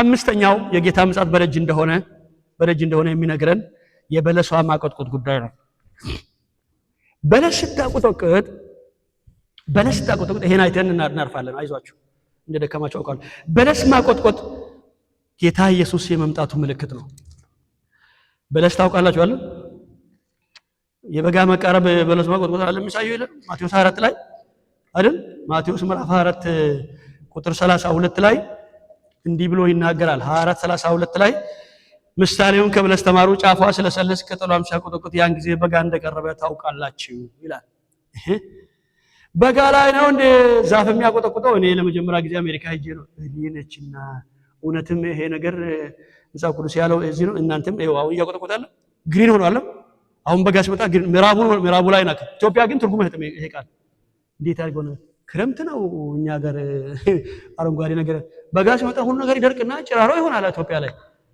ለካ ምዕራቡ ላይ ነው የሚያቆጠቁጠው ይሄ የበለስ ማቆጥቆጥ የበጋ መቃረብ ያሳያል አለ ጌታ መቼ ነው የምትመጣ ስሉ የበለሷ ስታቆጠቁጥ እኔ እመጣለሁ አለ እሱ ነው ምን መለከታው አሁን ታዲያ በለሷ ምንድነው በለሷ አቆጥቁጣለች እንዴ አሁን አዎ አቆጥቁጣለች እንዴት ምንድነው በለስ የሚለው በኤርሚያስ ምዕራፍ 24 ላይ ጻፉና በኋላ ተመልከቱ በኤርሚያስ ምዕራፍ 24 ላይ ቁጥር 1 እስከ 7 ላይ በለስ እስራኤል ነች እስራኤል ነው የሚያመለክተው የእስራኤል ብቅ ማለት ነው በለስ ማለት የእስራኤል መንግስት ማለት ነው ባጭሩ ምንድነው የበለቁም በለስ ማቆጥቆጥ ማለት የተሐድሶ ማለት ነው የእስራኤል መንግስት ተሐድሶ የቤተ ክርስቲያን ተሐድሶ ማለት ነው ማርቆስ 13 ምን ጨምራችሁ ነው ማርቆስ 13 ቁጥር 28 ከ31 ላይ በለሷ ስታቆጠቁጥ እኔ በደጅ ነኝ አለ በለስ ስታቆጠቁጥ እኔ በዛን ጊዜ ነው መጣው አለ ጌታ ስለዚህ አሁን በጌታ ምጽአት ዋዜማ ላይ ተሐድሶ ይሆናል የምን ተሐድሶ ሁለት አይነት ተሐድሶ የምን የበለሷ የእስራኤል ተሐድሶ ከዛስ የቤተ ክርስቲያን ተሐድሶ ሐዋርያት ሥራ ምዕራፍ 3 ላይ እንዲህ የሚል ቃል አለ እኔ ብዙ ጊዜ ይሄ ነገር አይገባኝም ሳነበው አይገባኝም አንድ ቀን ግን ገባኝ ማስተራረኩ ማለት ያለም ገና አሁንም ተማሪ ነኝ ሐዋርያት ሥራ ምዕራፍ 3 ቁጥር 19 እስከ 21 ላይ እንግዲህ ከጌታ ፊት መጽናን ዘመን እንድትመጣላችሁ አስቀድሞም ለእናንተ የመረጠውን ኢየሱስ ክርስቶስ እንዲልክላችሁ ኃጢአታችሁ ይደም ዘንድ ንስሐ ግቡ ተመለሱ እግዚአብሔር ቁጥር 21 ነው ፈለኩኝ ሐዋርያት ሥራ ምዕራፍ 3 ከጥንት ጀምሮ በቅዱሳን ነቢያቱ አፍ የተነገረው ነገር ሁሉ እስከሚታደስበት ዘመን ድረስ ሰማይ ይቀበለው ዘንድ ይገባዋል አያችሁ ይሄ ሰማይ ጌታ ኢየሱስ ክርስቶስ እንዳይመጣ ከልክለዋል ማለት ነው ይቀበለው ዘንድ ይገባዋል አታሳልፍም እንደ ኢየሱስ ና ጌታ ሆይ እባክህ ና ጌታ ሆይ ና በሉ ደሞ አለ ሰማይ ግን ከለከለችው ሰማይ ተቀበለችው ለምንድን ነው ይህች ሰማይ ጌታን የከለከለችው ተሐድሶ አልሆነም ነገር ሁሉ እስከሚታደስበት ዘመን ሰማይ ይቀበለው ዘንድ ይገባዋል ስለዚህ አልጨረስኩም አይዟችሁ ገና ነው አይዟችሁ አልጨረስኩም ትምህርቱ እንዳመልጣችሁ ይሄ በለስ በተለይ የለበስ ጉዳይ ስለዚህ ይሄ ተሐድሶ ሲሆን ነው የሚመጣው አለ ጌታ በንጥቀት ዋዜማ ላይ ሁለት አይነት ተሐድሶ ይሆናል በሉ ማስተዋወሻ ምጽዎች አንደኛው ተሐድሶ በንጥቀት ዋዜማ ላይ ሁለት አይነት ተሐድሶ ይሆናል አንደኛው ተሐድሶ የእስራኤል መንግስት ተሐድሶ ነው የእስራኤል መንግስት ተሐድሶ ነው ሁለተኛው ተሐድሶ አይተና በቃል አንደኛው ተሐድሶ የእስራኤል መንግስት ተሐድሶ የበለሷ ማቆጥቆጥ ማለት ነው በነገራችን ላይ እስራኤል በለስ ማለት የእስራኤል መንግስት ማለት ነው ይቺ በለስ መቼ ነው የተቆረጠችው ማቆጥቆጥ ማለት ታውቃላችሁ አይደል አሁን ለምሳሌ በአገራችን እዚህ እንኳን ዛፍ አይቆረጥም አይደል እዚህ ምዕራብ አይቆረጥም በአገራችን ግን ዛፍ ከዝሩ ይቆረጣል ሲቆረጥ ባህር ዛፍ ማለት ነው በሚቀጥለው ዓመት ዝናብ ሲመጣ ያቆጥቁጣል ፒል ያደርጋል ዛፍ ሲቆረጥ በቃ ማንጎም ቢሆን ቡናም ቢሆን ሲገነድ ጎንደስ ገበሬው እንትን ስል ፕሮሰስ ያደርገው ያቆጥቁጣል ከግንዱ ማለት ነው እስራኤል መንግስቷ ሲያቆጠቁጥ አለ ጌታ መቼ ነው የተቆረጠችው ነው ትልቁ ጥያቄው እስራኤል በነገራችን ላይ ከመንግስትነት የተሻረችው በ606 ዓመተ ዓለም ላይ ነው ከጌታ ልደት በፊት በባቢሎን ምርኮ ጊዜ ከዛን ጊዜ ጀምሮ መንግስት አልነበራቸው በኤርሚያስ ዘመን ጀምሮ ተባረኩ ወደ ባቢሎን ተማረኩ 606 ዓመት አለ። በ586 በርግጥ የመጨረሻ የሰሎሞን ቤተ መቅደስ ፈርሷል። እና ከዛ ተመለሱ። ደግሞ ከ70 ዓመት በኋላ ተመለሱ። 70 ዓመት ሲፈጸም ጎበኛቸዋለሁ ይላል የሠራዊት ጌታ እግዚአብሔር አለ ኤርምያስ። 70 ዓመት ሲፈጸም ተመልሰዋል። በነ ነህምያ፣ በነ እዝራ፣ በነ መርዶክዮስ፣ በነ ዝሩባቤል፣ በነ እዝራ በቃ ተመልሰዋል። ከባቢሎን ምርኮ እስራኤላውያን ተመልሰዋል። ከ70 ዓመት በኋላ ተመልሰው መንግስታቸውን ግን አልመሰረቱም። መቅደሱን ግን ሰርተዋል። በሐጌ ትንቢት እንደምን ነህምያ የኢየሩሳሌም መቅደስ ሰርተዋል። ሁለተኛ ቤተ መቅደስ ሰርተዋል። ሰከንድ ቴምፕል የሚባለው የመጀመሪያ መቅደስ በሰሎሞን ነው ተሰራው። እሱን ናቡከደነፆር አፈረሰው። ሁለተኛ ቤተ መቅደስ በነ ዘሩባቤል በነ ኢያሱ ነው ተሰራው። በነ እዝራ ዘመን ማለት ነው። እዝራ እሱ ሰብኮበታል። እና ሰከንድ ቴምፕልን ግን መንግስት አልነበራቸውም። ስለዚህ ከዛን ጊዜ ጀምሮ እስራኤል በማን ስር ነበረች? መንግስትነት ተቆረጠች ማለት ነው። ከመንግስትነት ተቆረጠች። ባቢሎን፣ ከባቢሎን በኋላ ፋርሶች፣ ከፋርስ በኋላ ግሪክ። ጌታ ኢየሱስ ክርስቶስ በነገራችን ላይ በግሪክ ቋንቋ ነው የሰበከው። ለምን? ዓለም እንዳሁኑ እንግሊዝኛ ኢንተርናሽናል ቋንቋ ግሪክ ነበረ። መጽሐፍ ቅዱስ ለዚህ ነው በግሪክ የተጻፈው። እና አራማይክ ደግሞ በእርግጥም ነበረ፣ ግን ላቲንም ነበረ። ሆኖም ግሪክን ደግሞ የጣለው ሮም ነው። ፋርስ ባቢሎን አሸነፈው። በፋርስ ግዛት ነበሩ። ከዛ በግሪክ በጣም ግን በግሪክ ጊዜ በግሪክ ዘመን እስራኤላውያን ልክ ደማቸው እንደ ጎርፍ ነው ፈሰው። የመቃቤ ልጆች አሁን መቃቤ መጽሐፍ ምን ኦርቶዶክስ ማለት አንዱ ላለው የመቃቤ ልጆች ደማቸውን ያፈሰሱት በቃ እንዲህ እንደ በግ የታረዱት መቅደሳችን ውስጥ አንተ ጀነራል እንትና ርኩሰት ሰራም ብሎ ነው ላለማስነካት የዘሩባቤልን ቤተ መቅደስ ነው ደማቸው ያፈሰው። አልሆነም፣ መንግስት አልሆነም። ከዛ ሮም መጣ። ስለዚህ ነው ጌታን ጥያቄ ጠየቁ። አሁን አንተ ለሮም መንግስት ግብር እንክፈል እንዴ ያሉ? አዎ ክፈሉ አለ። እሺ ማን እስኪ አምጡ ብሩን አለ። ይሄ ማን ስበት ነው? የቄሳር። ታዲያ ለቄሳር ስትባል አለ እንዴ አንተ እንዴ አሉት። አንተ ንጉስ ነው ያለም? አዎ። አንተ ምን ጠብቀው መሽን ያለም? አዎ። ስለዚህ ገልብጣ ቄሳርን ይሄ ደርግ እንደገለበጠ ማለት ነው። ደርግ ኃይለ ሥላሴ እንደገለበጠ እንትና እንደሚገለብጥ ማለት ነው። አትገለብጥም፣ ሙታን ታስነሳለህ፣ ዕውር ታበራለህ ብለው ጠየቁት። አይ መንግስት ገልበጣን ያልመጣው ማለት ነው። እንዳውም ሐዋርያ ሥራ ምዕራፍ 1 ላይ ቅድም ወንድማችን አንብቧል። ሐዋርያ ሥራ ምዕራፍ 1 ቁጥር 6 ላይ ጌታ ወደ ሰማይ ሲሄድ አንድ ጥያቄ ያልናሉ። ምን ጥያቄ አላችሁ? አሁን ጌታ የተናገረው ያስተማረው በሙሉ መጽሐፉ በጻፍ አለመበቃው ማለት ብዙ ጥያቄ ጠየቁ፣ መለሰ። አሁን ጌታ በክብሩ ነው ያለው። ስለዚህ 11 ይሁዳ ሞተዋል። 11 ይዘው ደብረ ዘይት ላይ ወጣ። ስለ ደብረ ዘይት ተራራ ነገ እንማራለን። እንዴት አድርጎ ጌታ እግር እሱ ላይ እንደሚያርፍ እናያለን።